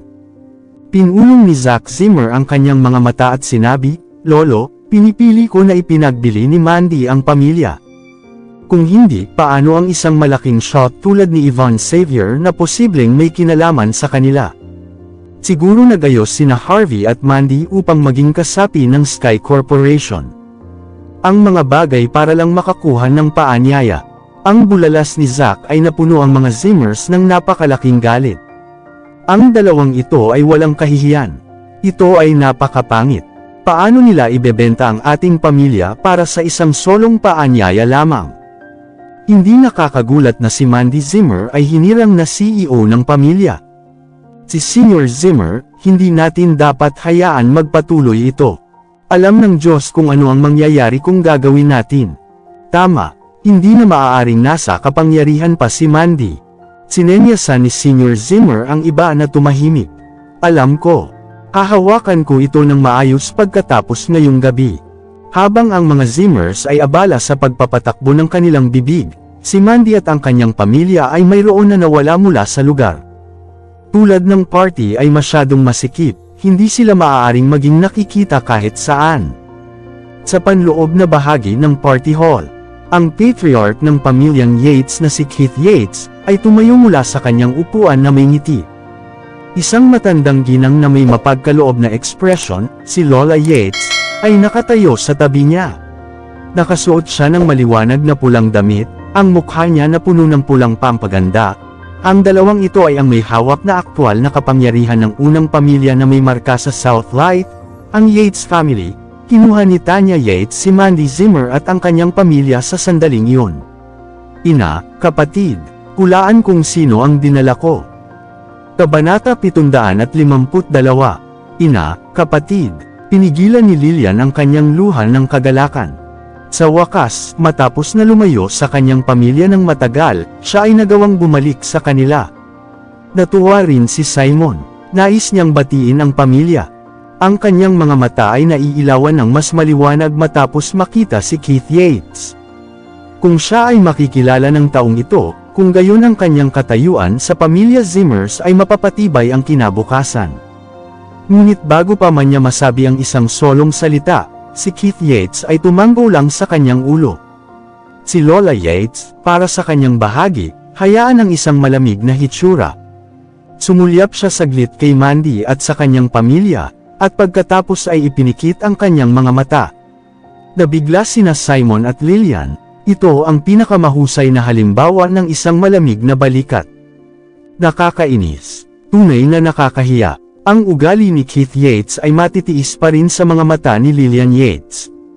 Naturally, halos hindi tinanggap ng kanyang kapatid ang kanyang sarili bilang pamilya. Tulad ng para sa kanyang sariling ina, ang matandang babae kailangan pa ng maraming oras. Kung hindi dahil sa katotohanan na ngayon ay kaarawan ni Lola Yates, ang matandang babae ay sana marahil ay lumabas kaagad. Ngunit, ito ang unang pagkakataon na halos 20 taon na umuwi si Lillian. Sinubukan ni Tanya Yates na pakinisin ang mga bagay. Ina, hindi ka ba palaging pinag-uusapan ng tungkol kay Cynthia ang kapatid na babae ni Mandy? Halika tingnan mo siya, hindi ba siya maganda kasing ikaw noong bata ka pa? Habang nagsalita si Tanya, nakikita niya na darating si Mandy pasulong. Lola, Tio, ito ang unang pagkakataon na nakilala ni Mandy Zimmer ang kanyang dalawang kamag-anak. Sobrang maingat siya, ang kanyang katawan ay naninigas habang binigyan niya ang dalawa ng isang magalang na bow. Ngumiti si Keith Yates at sinabi, narinig ko si Mandy na nagtatrabaho sa Silver Nimbus Mountain Resort na proyekto. Malaking proyekto iyon. Napakahusay na trabaho. Tumanggo si Lola Yates at pinalawak ang papuri. Magandang trabaho. Nakamamangha, napaka may kakayahang. Naturally, maaari pa rin niyang tiisin itong apo niya. Sinulyapan ni Simon si Harvey York at Bam Ulong, anong nakatayo ka pa rin dyan? Magmadali at bumati sa kanila. Naglakad si Harvey York ng may ngiti. Lola, Uncle, asawa ako ni Mandy, ako si Harvey York. Pinahigpit ni Keith Yates ang kanyang mga mata at sinukat si Harvey. Maya-maya, pinakawalan ni Keith ang mga salitang nasasakop ng kanyang mga iniisip. Harvey, parang nakita pag tiningnan kita parang ikaw ang isang tulad ng isang taong may isang maalamat na katayuan. Sa mga sinabi ni Keith, nagmadali si Simon na tumugon. Kapatid, si Harvey ay mukhang head coach nga ng maalamat na sword camp. Ngunit kung mayroon man siyang kalahati ng mga kakayahan ng taong iyon, hindi siya ang naririto ngayon. Malalim sa pag-iisip si Keith Yates. Nakita niya ang mga larawan ng head coach sa ilang mga lugar bago. Ngunit kahit na si Harvey ay ang mukhang lalaki na iyon, si Harvey ay walang malakas na paraan na iyon katulad ng tao. Ito ay maaaring isang pagkakataon lamang, si Lola Yates. Sa kabilang banda, ay sumimangot at tinanong, narinig kong napili ka ni Mandy 3 taon na ang nakalilipas upang maging live-in son-in-law ng Zimmers. Naturally, siya ay bihasa sa background ng pamilyang Zimmer sa kabila ng itsura niya hindi siya nagmamalasakit sa ibabaw. Tama iyon, Lola, si Harvey York ay sumagot ng totoo. Kung gayon ano ang iyong mga plano sa hinaharap? O mayroon ka anumang mga plano para sa iyong karera? Madilim ang mukha ni Lola Yates, tumingin siya hanggang kay Mandy Zimmer, ngunit inaasahan niya na si Mandy ay mas mahusay ang gagawin ng kanyang asawa. Hindi inaasahan, si Harvey York ay lumabong ng kaaya-aya. Aalagaan ko lang siya ng mabuti ngayon na ginagawa niyang maayos. Iyon ay kung paano ko bibigyan siya ng isang mas maliwanag na hinaharap.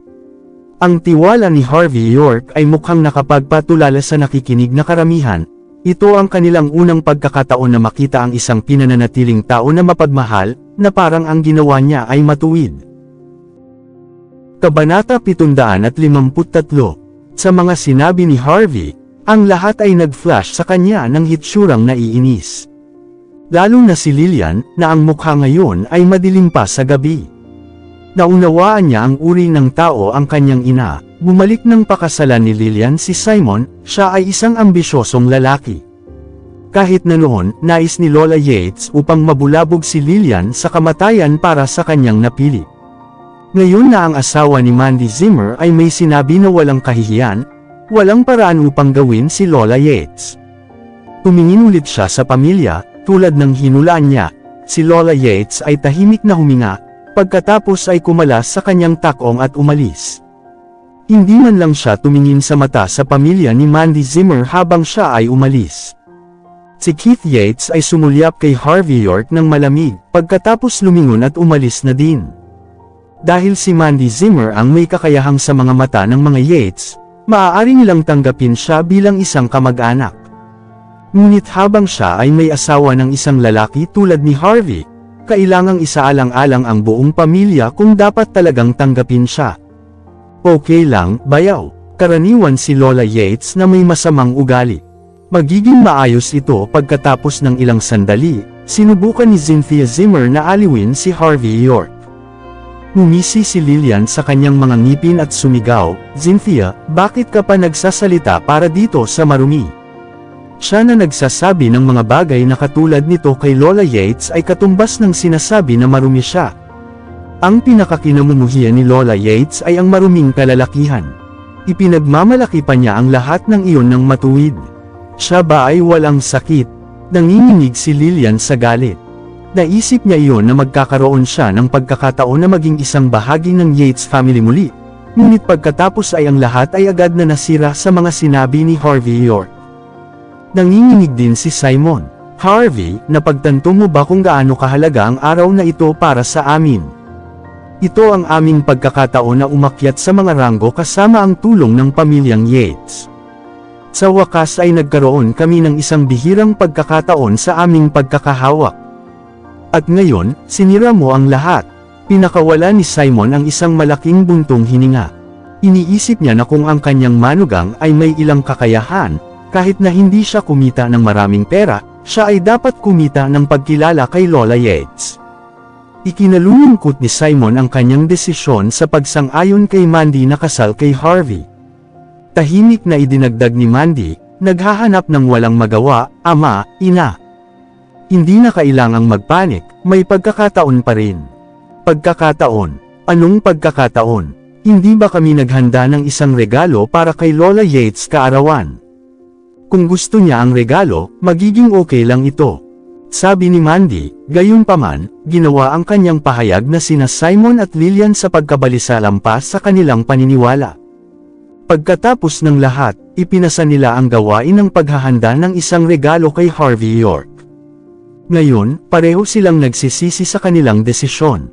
Sila ay lumingon sa kanya ng isang pagkabalisa na mukha at tinanong, "Harvey, hindi ka lamang kumuha ng ilang basura upang ibigay kay Lola Yates?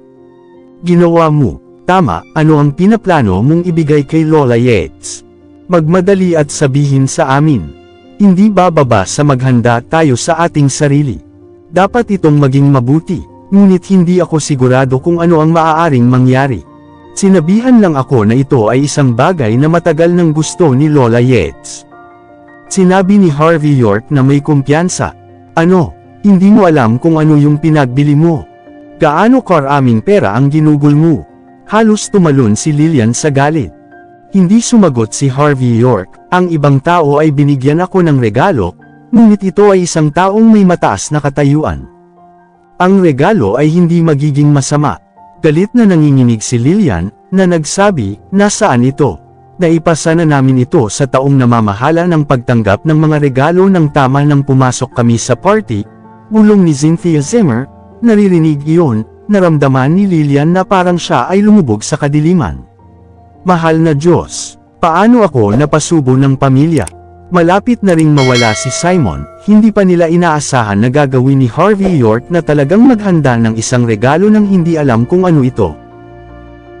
Kabanata 754. Maya-maya, tumayo si Simon ng maingat at inilagay ang kanyang mga kamay sa gilid ni Lillian. Sinta, huwag ka nang umiyak. Hindi natin alam kung anong nasa loob pa, paano kung ito ay isang bagay na mabuti? Isang bagay na mabuti, paano ito maaaring maging mabuti? Nawala ang lahat ng kulay ni Lillian. Inaasahan ko lang na ito ay ilang uri ng kristal o anti-gang. Kung ito ay isang bagay na ordinaryong, si Lillian ay nasa gilid ng pagkahimatay muli bilang siya ay nagsalita. Sa wakas ay nagkaroon ng pagkakataon na makipagkasundo siya kay Lola Yates pagkatapos ng lahat ng mga taon na ito. Kung ang marumi na ito ay talagang nagdulot sa kanya si Harvey York, siya ay baka mamatay talaga sa galit.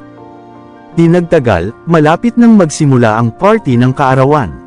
Gayunpaman, ang karamihan sa mga VIP na panauhin na dapat na dumalo ay hindi pa dumating. Ang mga taong ito ay lahat ng mga malaking shot ng Southlight na pamahalaan sa Buckwood.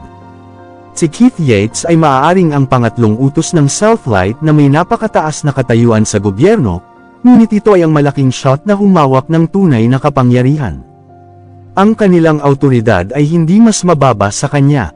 Kapag ang iba pa ay nagbigay ng respeto sa pamamagitan ng pagpapakita ng kanilang mukha sa party, siguradong batiin niya sila sa kanyang sarili.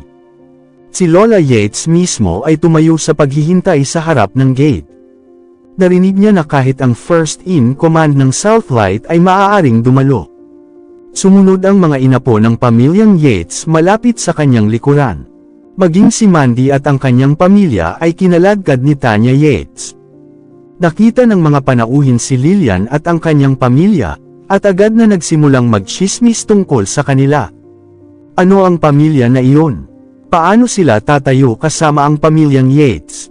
Kahit na nakatayo sila sa likuran, sila ay dapat maging kamag-anak ng pamilyang Yates. Narinig ko na kapatid na lalaki ni Yates na si Keith ang babae. Ang maliit na kapatid ni Yates bago pa man niya magawa ang kanyang sarili. Kung nais ng kanyang pamilya na maghanap ng kanlungan sa pamilyang Yates, kung gayon sila ay magiging matagumpay. Hey, hindi kinakailangan. Sa mga oras ng kasaganaan tulad ngayon, maraming mga kaibigan sa paligid. Ang pamilyang ito ay kailangang magkaroon ng ilang mga kakayahan sa kanilang sarili. Kung hindi, anong kabutihan para sa kanilang walang kahihiyan na dumikit sa mga Yates? Tiningnan ng mga Zimmers ang paningin mula sa malayo bilang mga panauhin ang chismis tungkol sa kanila, na naguguluhan. Ang pamilya ni Mandy ay talagang nakatayo kasama ang mga Yates family. Siguro talagang inanyayahan sila ng mga Yates. Hindi ko iniisip ito. Napansin mo ba kung nasaan sila nakatayo? Nang tiningnan sila ni Lola Yates, siya ay medyo malamig ang ekspresyon. Siguro sila ang mga walang hiya na sinusubukan upang makuha ang mas malapit sa mga Yates, na hindi nais kilalanin ang mga ito sa unang lugar. Siguro, ngunit huwag nating pag-usapan iyon ng maaga. Hindi rin kinikilala ni Yates ang mga ito dahil sa kanilang live-in son-in-law. Tingnan mo, sigurado silang sinusubukan ang kanilang pinakamahirap na lumapit sa mga Yates. Si Zach ay nakasimangot, lahat, hindi mo na kailangang isipin ng sobra. Kung kinilala sila ng mga Yates, sila ay bibigyan ng paanyaya. Ipinagbili ni Mandy at Harvey ang Zimmers para sa isang lugar sa party na ito. Nakakahiya talaga sila. Normal sa kanila si Mandy na kumapit sa pamilyang Yates ngayon. Gusto kong makita kung anong uri ng regalo ang inihanda nila kay Lola Yates sa mga sitwasyong ito. Narinig ko ang pamilya Yates na binibigyang pansin ang mga detalye. Kung ang kanilang regalo ay hindi sapat na mabuti, magagalit dito si Lola Yates. Nag-aalala si Queen. Zach, si Mandy ang namamahala sa isang malaking proyekto ng tama. Hindi ito dapat mahirap para sa kanya at sa kanyang pamilya na ibigay sa Yates ang isang bagay na mahalaga, Tama. Malamig na ngumisi si Zack bilang tugon. Hindi ito mahirap, ngunit narinig ko na pinahihintulutan nilang magpasya si Harvey ng regalo. Anong uri ng regalo ang ginagawa mong isipin na ang marumi ay pipiliin? Sa mga salita ni Zack, ang mga Zimmers ay nadama ng madali, sikat si Harvey York sa pagiging basura. Anong regalong maaari ba siyang pumili? Isinasaalang-alang ang kanyang panlasa, maaaring pumili talaga siya ng basket na puno ng mga itlog ng manok. Lahat ay sumabog na tumatawa ng sabay-sabay, nais ni Mandy at ng kanyang pamilya na humiram ng suporta sa pamilya Yates na umakyat sa mga ranggo, kung ano ang nais na pag-iisip. Maraming salamat sa lahat mga idol na sumusubaybay sa ating channel. Please subscribe to our YouTube and Facebook channel, JC Entertainment. Maraming salamat po. Kabanata 755. Habang ang lahat ay nagchismis tungkol sa maraming mga lalaki, ang mga nakauniporme ay lumakad ng maganda sa kaarawan ng party. Pinangunahan sila ng isang binata. Tumingin siya sa paligid, nasa 27 o 8 taon, ngunit dinala ang biyayang isang piling tao. Ito ang anak ni Keith at pinsan ni Mandy na si Finn Yates. Siya ay isang inspector na antas ng kapitan sa Buckwood Police Station, at sa gayon ay nagmamay-ari ng isang antas ng awtoridad sa Buckwood. Pumasok siya sa bulwagan, sinundan ng kanyang mga tauhan, naghahanap at masigla. Lola, Ama, hayaan akong ipakilala sa iyo, ito ay ang second in command ng Buckwood Police Station, si Deputy Inspector Greg Finch. Ito ang third in command, si Kevin Caulfield. Ipinakilala ni Finn ang 7 hanggang 8 pulisya ng Buckwood. Mas mataas na istasyon. Ang mga figure na ito ay lahat o 2 antas sa itaas niya. Gayunpaman, ang punong inspector ay hindi naruroon. Ang mga mas mataas na up lahat ay iginagalang si Finn Yates. Sa ilalim ng tsapa ni Finn, bawat isa sa kanila ay ipinakita ang kanilang mga regalo at binati si Lola Yates. Nais namin ang kapalaran ni Lola Yates na kumalat sa kabuuang dagat at isang buhay hanggat ang mga bundok. Maligayang pagdating, lahat.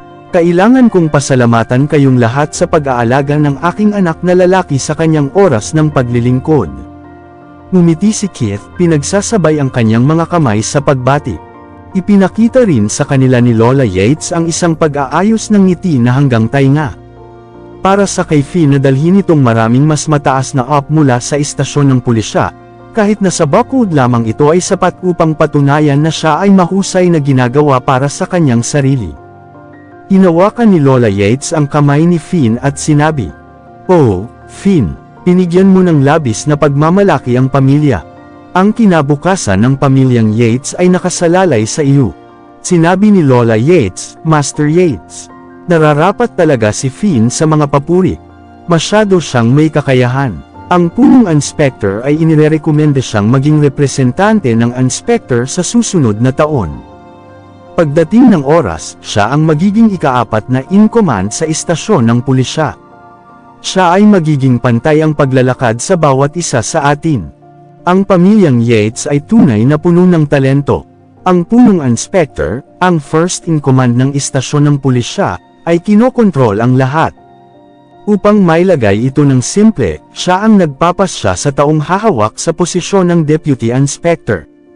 Para kay Finn na maging representante ng inspector na tulad ng isang batang edad, kahit na mayroong 2 pang representanteng mga inspector na mas may karanasan kaysa sa kanya, ay sapat na upang patunayan ang kanyang mga kakayahan. Matapos marinig ang mga mas mataas na salita, si Keith at Lola Yates ay lalong lumaki ang ngiti sa kanilang mga mukha. Sila ay lubos na ipinagmamalaki si Finn. "Finn, kailangan mong maglagay ng mas maraming pagsisikap na ma-promote sa isang representante na inspector. Huwag pabayaan ang iyong mga nakatatanda. Ang hinaharap ng pamilya ay nasa iyong mga kamay." Ang mukha ni Lola Yates ay namumulaklak na puno ng kaligayahan. Naturally, ngayon ang pinakamasayang araw ng kanyang buhay. Ang paningin ay gumawa sa iba pang mga Yates sa likod na kumukulo sa galit. Ang kanyang mga salita ay karaniwang nakumpirma na ang pangatlong tagapagmana ng pamilyang Yates ay si Finn Yates. Walang ibang pagpipilian, siya ay masyadong may kakayahang. Sina Lillian at Simon ay nakalok ang mga mata, Parehong walang pakiramdam ang paghanga kay Finn, kahit na ang kanilang sariling manugang ay maging isang ordinaryong inspector, hindi bababa sa siya ay medyo presentable.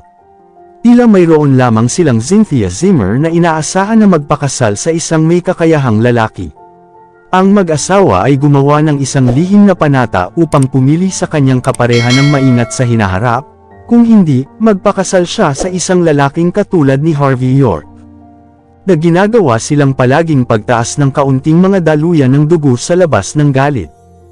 Mapagpakumbabang sumagot si Finn, "Lola, gusto ko mag-imbita ng ilang mga Southlight General Police Stations na malaking boss upang batiin ka, ngunit kahit na mayroon akong sariling mga limitasyon." Si Lola Yates ay natawa, "Finn, ang iyong pag-ibig ay sapat na para sa akin. Kung ikukumpara sa isang tao na simpleng nagdala ng isang live-in-in-law upang batiin ako, hindi bababa sa 100 beses na mas mahusay ka."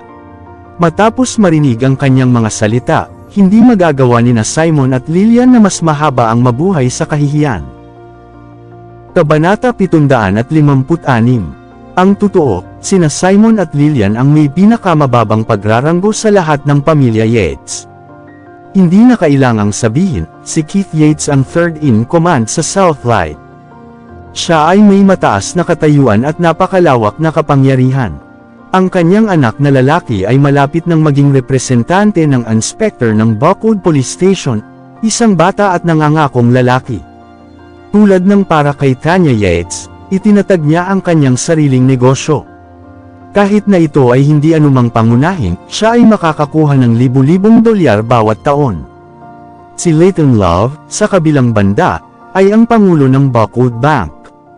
Siya rin, ay napakalawak ng kapangyarihan at mataas na katayuan. Sa katunayan, hindi mabilang na mga tao ang patuloy na humihingi ng tulong sa kanya. Kung ikukumpara sa kanilang lahat, sina Simon at Lillian ay wala. Sila ay isang bangkos ng clowns, si Mandy Zimmer ay nakagawa ng isang magandang impresyon dati, ngunit sa huli ay nabigo siya dahil kay Harvey York. Sa ngayon, nahihiya sina Simon at Lillian sa kanilang paniniwala. Bigla, ang mga tunog mula sa labas ng pintuan ng bulwagan. Ang ilang mga nasa katanghaliang gulang na lalaki ay lumakad na may malalaking hakbang. Ang lalaki sa harap mismo ay nagsuot ng ngiti. "Pinuno Yates, patawarin mo ako sa pagpasok na walang paanyaya. Ito ang pangalawang utos ni Buckwood, Rain Jackson. At ito ang unang utos ng Buckwood Police Station, Marvin Brown. Ang taong ito dito ay ang pangalawang utos ng Southlight General Police Station, si Alex Swift. Ang tatlong bagong dating na pumasok lahat ay mayroong malaking impluwensya sa Buckwood. Ang kabuuan ng Southlight, sa katunayan. Totoo ito lalo na para kay Alex Swift, na mayroong isang napakaraming koneksyon sa loob ng puwersa ng pulisya, kasabay ng pagkakaroon ng kaunting mga alagad. Kahit na magretiro siya sa susunod na taon, siya pa rin ay isang malakas na figure na may napakalawak na awtoridad. Ang pagdating ng tatlong ito ay nakumpirma ang Yates na kilalang katayuan ng pamilya, hanggang sa kung saan ito ay mahirap malampasan ng ibang mga pamilya. Si Lola Yates ay pinagpala ng walang katapusang kapalaran. Si Alex Swift at ang iba pa ay humawak ng kanilang mga kamay sa pagbati. Gayunpaman, kahit na ipagdiwang nila siya, ang kanilang kinakailangang katayuan na maging maingat sila. Hindi sila maaaring maging katulad ng iba na pander at desperado sa mga tao. Labis na nasiyahan si Lola Yates. Malawak siyang ngumiti na hindi maaaring masakop habang siya ay nakikipagkamay kay Alex. Kahit na si Keith Yates ay mayroon ng mataas na katayuan, ang malakas na mga numero ng Buckwood na dumalo sa kanya ay sapat na ang pagdiriwang ng kaarawan upang mapatunayan siya ang kahalagahan kay Keith Yates. Bukod, siya pa rin ang buong lakas ni Lola Yates. Nainggit ako sa kanya.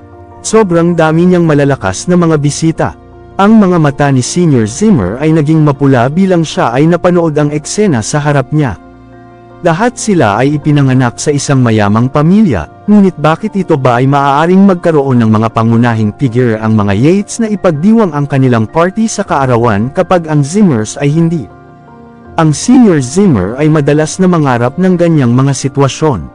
Kung may mangyari sa aktwal na ito, makalakad siya gamit ang kanyang likuran ng diretsyo at mapagmataas, kahit sa bakod. Isang kahihiyan na ang mga Zimmers ay, sa huli, lamang na mga tagalabas. Kailangan nilang labanan ang hindi bababa sa iilang henerasyon upang maabot ang mataas na katayuan ng Yates. Sina Lillian at Simon ay parehong nahihirapan, hindi nakakagulat na kinasusuklaman sila ni Lola Yates. Lahat ay may dahilan tingnan ng pamilya Yates. Tingnan mo lang sila. Sina Simon at Lillian ay hindi rin angkop na linisin ang kanilang paa. Lahat kayo ay nagbibigay sa akin ng sobrang pagmamahal. Ang mga inapo ng aking pamilya ay lahat ay nagsusumikap. Hayaang stock ang tungkol sa aking matalinong apo. Aba, mahirap upang mahanap ang mga tao na naaayon sa kanya sa Buckwood. Pinaubayan ni Lola Yates ang kanyang mahal na apo sa harap ng buong karamihan ng tao. Lahat ng tao ay sumabog na tumatawa, Lola Yates, sobrang mapagbigay ka. Ito ay imposible upang makahanap ng kahit isa sa Buckwood ng mas batang henerasyon. Ngumiti si Finn. Lahat kayo ay pinupuri ako ng sobra. Ang aking mga kakayahan ay ganoon lang. Mangyaring huwag magbantan ng maraming papuri sa akin.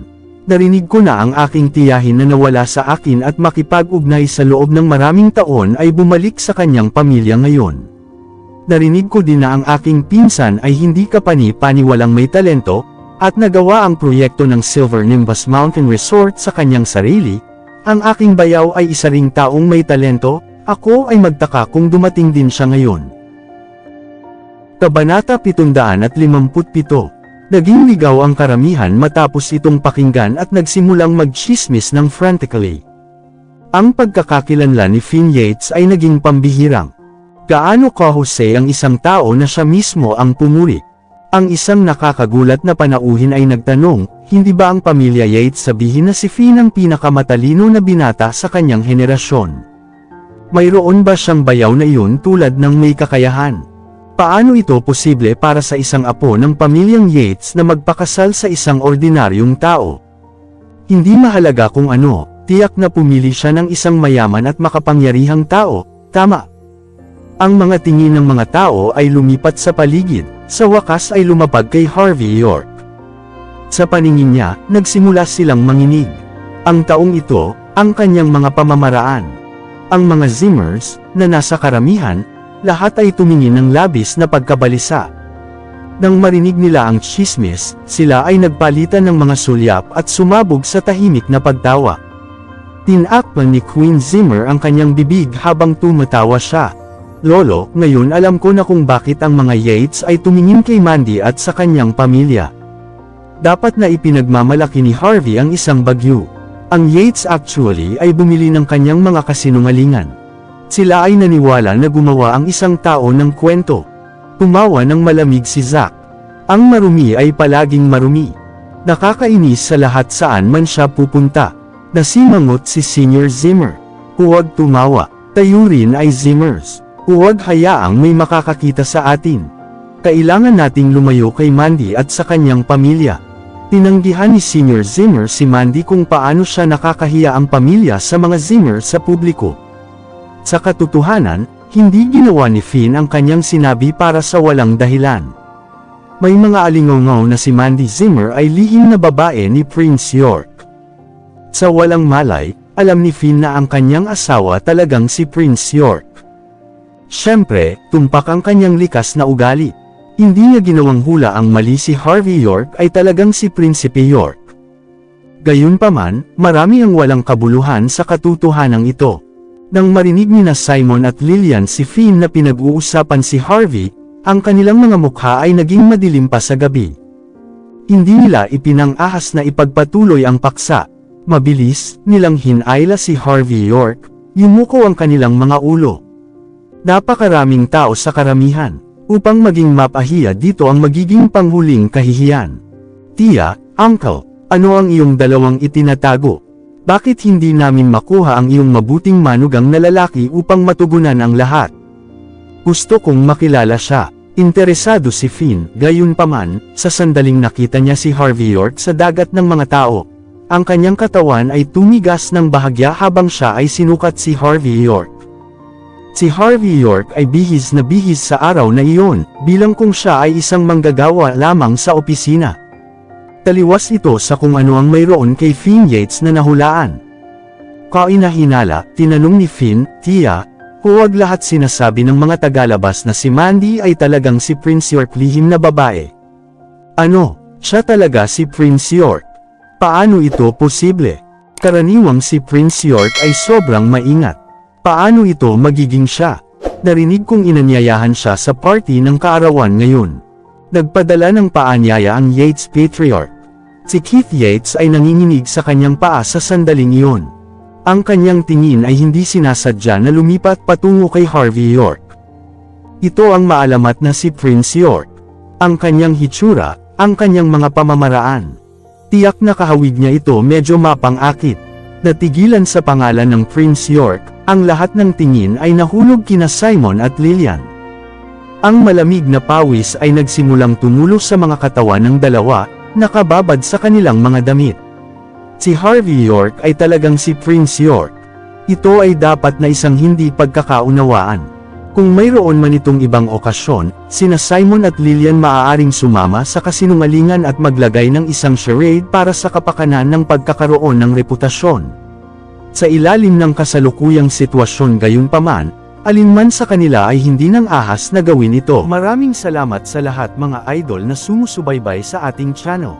Please subscribe to our YouTube and Facebook channel, JC Entertainment. Maraming salamat po. Kabanata 758. Sa sandaling ito, nawala ang lahat ng kulay sa mukha ni Mandy Zimmer. Wala siyang ideya na ang salita ay kumalat dito. Hindi niya alam kung paano tumugon sa sinabi ni Finn. Nang sa wakas ay naramdaman niya ang tungkol sa nangyayari. Siya ay gumawa ng isang hakbang pasulong upang iwasto ang hindi pagkakaunawaan, biglang pinutol siya ni Harvey York. "Kapatid na lalaki, ako talaga si Prince York. Si Harvey York, mabuti kung alam ng pamilya Yates ang kanyang tunay na pagkakakilanlan. Maaari pa siyang kumuha ng isang silap sa kanilang mga reaksyon. His. Ang karamihan ng tao ay sinipsip sa isang matalim na hininga ng hangin ng tama doon at pagkatapos. Ang taong ito ba talaga ay si Prince York? Siya ang taong kumokontrol sa Yorks at nagtayo ng $1,000,000 na kumpanya sa kanyang sarili. Ang pamilyang Yates ay malapit nang maging marumi. Sa ngayon, wala nang ibang iniisip si Finn. "Oh, mabuting bayaw, nasa loob ang pamilyang Yates sa iyong mga kamay. Sa hinaharap, kakailanganin ka naming suportahan tayong lahat." Si Keith Yates ay may malalim na pagtingin sa kanyang mga mata. Kung ang tao sa harap niya talaga ay si Prince York, pagkatapos ang pamilya Yates ay dapat talagang isaalang-alang ang kanilang posisyon at kung dapat ba silang magpatuloy na magtatrabaho sa iba pang tatlong mga pamilya na may unang rate. Noon lang, bumalik si Simon Zimmer sa kanyang katinoan. Mabilis siyang bumulalas, "Harvey, sapat na. Ano ang ginagawa mo sa palagay mo ang okasyong ito ay? Itigil ang pagbubuga ng walang katuturan." Sabik na sumunod si Lillian. Kinamumuhian ni Lola Yates ang mga taong mapagmamalaki. "Nagmamakaawa ako sa iyo, maaari mo bang itigil itong walang kaparirikan?"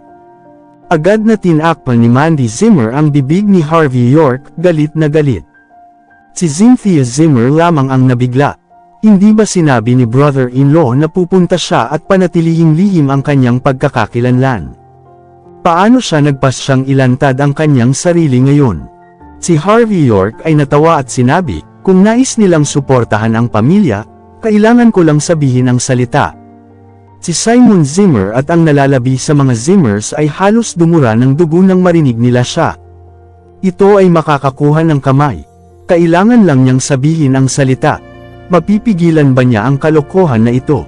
"Oh ha. Sumabog sila sa tawa. Si Zack Zimmer ay tumigilid sa kanyang katawan, malapit na sumakit ang tiyan niya. "Lolo, patawarin mo ako. Hindi ko, malapit na akong mamatay." Ipinagmamalaki ni Harvey ang pagiging si Prince York muli. "Hahaha, si Prinsipe York mismo ay talagang aming live-in son-in-law. Kung gayon bakit hindi mo bababa sa suporta ang mga Zimmers?" Si Zack ay labis na nasisiyahan. Bagaman binalak ni Senior Zimmer na mapalayo ang mga Zimmers mula kay Simon at sa kanyang pamilya, Hindi mapigilan ni Zack na tumawa. Nakakatawa lang si Harvey, kahit na matapos ang mahabang, siya ay clown pa rin. Hindi lang siya titigil hanggang sa magyabang siya ng bagyo, ay siya. Para sa isang maikling sandali, si Finn ay nagyelo. Pagkatapos, siya ay mabilis na nag-dial ng isang numero. Nagbago ang mukha niya kaagad pagkatapos, hindi ka si Prince York, ikaw ay live-in son-in-law ka lang. Ipinagmamalaki mo pa ang pagsuporta sa Yates family. Si Simon ay naglalakad ng walang pag-asa at patuloy na humihingi ng tawad pamangking Yates, gusto lang ni Harvey na magbiro ng marami. Mangyaring maging mas mahusay na tao at hayaan ang mga nakalipas ay mga nakalipas. Walang paraan na kusang loob si Simon na humingi ng tawad para kay Harvey York. Ngunit alam niya na kung walang gumawa, ang kanyang buong pamilya ay masipa sa labas ng bulwagan sa susunod na segundo. Kung nangyari iyon, ang kahihiyan ay magiging labis upang madala. Nagdilim ang mukha ni Finn. Palagi niyang nahanap ang kanyang sarili upang maging isang mabuting hukom ng pagkatao. Sa katunayan, si Harvey York ay may mga pamamaraan na katulad ni Prince York. Sa kasamaang palad, ipinahayag ang karagdagang pagsisiyasat at si Harvey ay isang live-in son-in-law lamang, ngunit ang taong ito ay talagang nang-ahas na makipag-usap sa kanila sa ganoong paraan. Ang kanyang mga aksyon ay isang direktang paghihimok laban sa dignidad ng pamilyang Yates. Humabol si Lola Yates na nanginginig sa galit. Kabanata 750. Sampal. Sa ilalim ng mga taong walang hiya na titig, si Lola Yates hinampas ang kanyang baston laban sa likuran ni Harvey. Matapos ang paghagupit sa kanya, siya ay dumura ng malamig. Mahalaga ito ay alam ang iyong sariling mga limitasyon. Hindi mo ba alam ang iyong sariling mga kakayahan? Pagkatapos ay hinawakan niya ang kanyang baston sa harap ni Simon at Lillian. Bastong disiplinahin ang iyong live-in-law. Paanong hindi ba niya maiintindihan kung kailan makikipag-usap at kapag hindi? Kung hindi mo alam kung paano siya magturo ng maayos, kung gayon dalhin mo siya rito at umalis. Ang aking party sa kaarawan ay dapat na maging masaya, hindi isang circo kung saan ang isang clown ay maaaring kumilos tulad ng isang baliw na tao. Masyadong mabigat ang kanyang mga salita, si Simon at Lillian ay natulala. Kaya nilang yumuko lamang ang kanilang mga ulo at tumahimik. Tumulo ang luha ni Lillian sa mukha niya, ito ang kanyang pamilya. Pinangarap niyang bumalik sa kanyang pamilya na puno ng biyaya. Ngunit ngayon na siya ay bumalik, napilitan siyang magtiis sa kahihiyan sa pangyayaring ito. Sa ngayon, gusto niyang ibitin ang sarili, nakakainis. Paano niya maiangat ang kanyang ulo ng mataas sa harap ng pamilyang Yates sa hinaharap? Ito ang lahat ng kasalanan ni Harvey. Walang mag-aakala na pipi siya kung iniingatan niya ang kanyang bibig ng sarado. Si Simon ay kumukulo na may galit. Gusto niyang sampulin hanggang mapatay si Harvey York. Gayunpaman, wala siyang masabi sa harap ni Lola Yates. Wala siyang lakas ng loob na pilitin ang kanyang kamay. Ang pagkabigo ni Mandy Zimmer ay sa pamamagitan ng bubong. Hindi lamang pinanatili ni Harvey ang kanyang masamang ugali ng pagpapakita palabas, talagang mas masahol pa siya. Tinawag niya ang kanyang sarili bilang head coach o kahit na kamakailan lamang ay si Prince York. Sinabi na niya sa kanya yun, hindi lang niya dapat sabihin ang mga bagay na tulad nito. Tiyak na magdulot ito ng maraming problema kung ang salita ay kumalat. Ang mga alingaw-ngaw ay maaaring pumatay sa buong Zimmer family. Ngunit hindi lamang tumanggi si Harvey na makinig, ang kanyang ugali ay lumala. Upang isipin na sasabihin niya ang mga bagay na iyon sa harap ng maraming mga opisyal ng gobyerno. Nais niyang suportahan ang pamilyang Yates. Ang pamilyang Yates ang unang rate ng Southlight family. Si Keith Yates ang third in command ng Southlight. Nais ni Harvey na suportahan ang isang pamilya na ganyan. Paano? Sa ano? May clue ba siya sa sinabi niya? Kapag siya ay dapat at hindi dapat makipag-usap, hindi maunawaan ang karaniwang kahulugan tulad nito. Si Mandy Zimmer ay lubos na nabigo, kung alam niya na mangyayari ito, hindi niya gagawing hayaan dalhin si Harvey York dito. Naisip niya na tinanggal na niya ang kanyang sariling masamang ugali, ngunit nanatili siya sa pareho. Hindi, mas lumala ito. Ito ay masyadong nakakahiya. Isang kahihiyan na walang tableta para sa panghihinayang kung mayroon man, lalamunan niya ito sa isang lunok. Sigh, lahat ay kamag-anak ng pamilyang Yates, paano ito malaki sa isang puwang? Si Finn ay talagang walang katapusang potensyal, tiyak na siya ay pamunuan ng pamilyang Yates sa kaluwalhatian. Siguro gusto niya pa rin lumapit sa mga Yates at maging pangalawang top-rated na pamilya sa lahat sa Southlight. At kahit papaano, nagawa ni Harvey ang mga Yates na maging apo-in-law na may ganitong uri ng kasanayan. Hindi ko akalain na may karapatan pa siyang linisin ang sapatos ni Finn. Ang kanilang pamilya ay hindi kahit na ginagawa iyon para sa kanilang sarili. Narinig ko na talaga si Mandy Zimmer ay lihim na babae ni Prince York. Nagbebenta ng kanyang sariling asawa para sa isang maliit na mapagkukunan at mga proyekto, hindi niya alam kung paano mahalin siya. Tunay na marumi. Ang buong pamilya na ito ay puno ng marumi. Hindi nakakagulat. Hindi ito kinikilala ni Lola Yates ang anak na babae na kanya kahit na matapos ang 30 taon. Ang mga kaawa-awang tao ay dapat magkaroon ng dahilan para sa paglubog nito ng mababa. Lahat ng tsismis ay naririnig habang si Lillian ay kinagat ang kanyang ngipin, sinusubukan ang kanyang pinakamahirap na hindi sumabog sa luha. Kabanata 760. Paano nakakahiya? Dati, naisip ni Lillian na nabuhay na siya ng nakakahiya na buhay sa pamilyang Zimmer. Hindi niya inakala na malalampasan niya ang kahihiyang naramdaman niya ngayon. Kahit si Simon Zimmer ay gumiling sa kanyang mga ngipin. Narito sila upang lumapit sa pamilyang Yates, kahit na hindi sila makakuha sa Yates ng limelight, maaari silang kahit papaano magtayo ng ilang koneksyon. Ngunit ang nangyari sa huli, maliban sa pagkuha ng lubos na kahihiyan, ano ang kanilang nakuha? Umalis. Napahiya mo ang buong Yates family. Sumigaw si Finn, hindi mapigilan ang sarili. Nakakainis lang ito. Maaari mong ikahiya ang iyong sarili sa lahat ng gusto mo, ngunit huwag i-drag ang aking ama at lola sa ganito. Lahat kayo ay maaaring hindi magalit pag pinapahiya, ngunit ang pamilya ay hindi maaaring mawala sa mukha. Si Finn ay nagsabi ng mapait, ang sama ng loob niya kay Simon ay hindi nakamit ng pamilya ang kanyang inaasahan. Walang pagpipilian sina Simon at Lillian. Maaari lang nilang ibitin ang kanilang mga ulo ng mababa habang sila ay umatras mula sa bulwagan. Malapit na sina Mandy Zimmer at Cynthia Zimmer na umalis din, ngunit pinahinto ng mga Yates. Itinuro ng isang Yates si Harvey York at malamig na sinabi, kayong dalawa ay manatili. Hayaan ang taong iyon na umalis dito. May gusto si Harvey York na sabihin, ngunit agad na pinutol ni Mandy, na nasa gilid ng luha. Pakiusap ko sa iyo, mangyaring itigil ang pakikipag-usap. Umalis ka na lang, okay lang. Kung hindi, sa totoo lang hindi ko ito makukuha. Walang magawa si Harvey York, maaari lamang niyang sundin ang iba pa sa bulwagan. Habang ang lahat ay nakaupo, orihinal na, si Mandy at ang kanyang pamilya ay may mga upuan na medyo malapit sa harap, hindi malayo sa kay Lola Yates. Ngunit pagkatapos ng insidente, ang kanilang mga upuan ay inilipat pabalik, malapit sa pansamantalang mga upuan. Mas gugustuhin ng mga Yates ang mga upuan sa harap na walang laman kaysa sa hayaan si Mandy at ang kanyang pamilya na kumuha sila.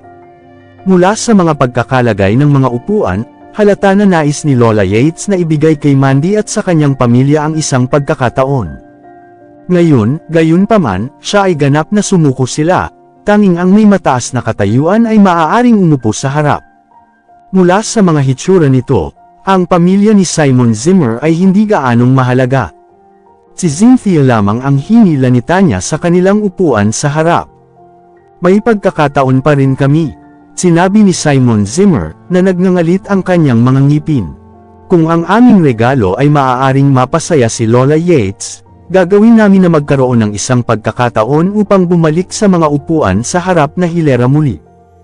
Tumingin si Lillian kay Simon at malamig na kumalas. Sinabi niya sa isang nakapanghihinang tono, ano ang may hahanda ng marumi na iyon? Dapat mong ihinto ang pangangarap. Pinago ni Simon Zimmer ang kanyang ekspresyon at sinabi, ako ay narinig na ang desisyon ni Cynthia ang tungkol sa regalo. Mayroon akong isang pakiramdam na ito ay isang antigo. Siguro nakuha ni Harvey ang swerte. Pinakinggan siya ni Lillian at naisip ang kanyang palagay ay medyo lohikal. Naabot na ng mga bagay ang puntong ito. Ano ang maaaring gagawin pa nila? Maaari rin nilang gawin ang pinakamahusay sa kanilang sitwasyon. Di nagtagal, nakaupo ang lahat ng mga panauhin, ang host ng birthday banquet ay nagdala ng isang mahabang listahan ng regalo at bumulalas. Ang susunod, ito ang sandali na sinusuri namin ang mga regalo mula sa mga anak na lalaki at apo. Natuwa ang mga panauhin sa pakikinig nila. Ang mga regalo para sa Lola Yates ay tiyak na magiging mahusay, naaangkop sa kanyang mataas na katayuan. Bagaman hindi nila maaaring magkaroon ng mga regalo, sila ay siguradong makakita ng mga bago at pagbubukas ng mga bagay. Pagkatapos ay sinimulan ng host na basahin ang listahan ng mga regalo. Isang kahon ng mamahaling tsokolate, isang rebulto ng jade. Ang mga tao na tinawag ang mga pangalan ay lahat magalang na tumayo at batiin si Lola Yates. Ngunit ang kanyang katayuan ay masyadong mataas, at siya ay napaka may kaalaman. Nagpakita siya ng kaunting interes sa mga itong mga regalo, at tumanggo lamang sa kanila. May pagkakataon kami, sinabi sa amin ni Cynthia na ang aming regalo ay isang antigo. Ito ay magiging mas mahusay kaysa sa lahat ng iba pang mga bagay dito. Kailangan lang namin si Lola Yates na sambahin ang regalo. Napagtanto ito, naging mas tiwala si Lillian. Maraming salamat sa lahat mga idol na sumusubaybay sa ating channel. Please subscribe to our YouTube and Facebook channel, JC Entertainment. Maraming salamat po.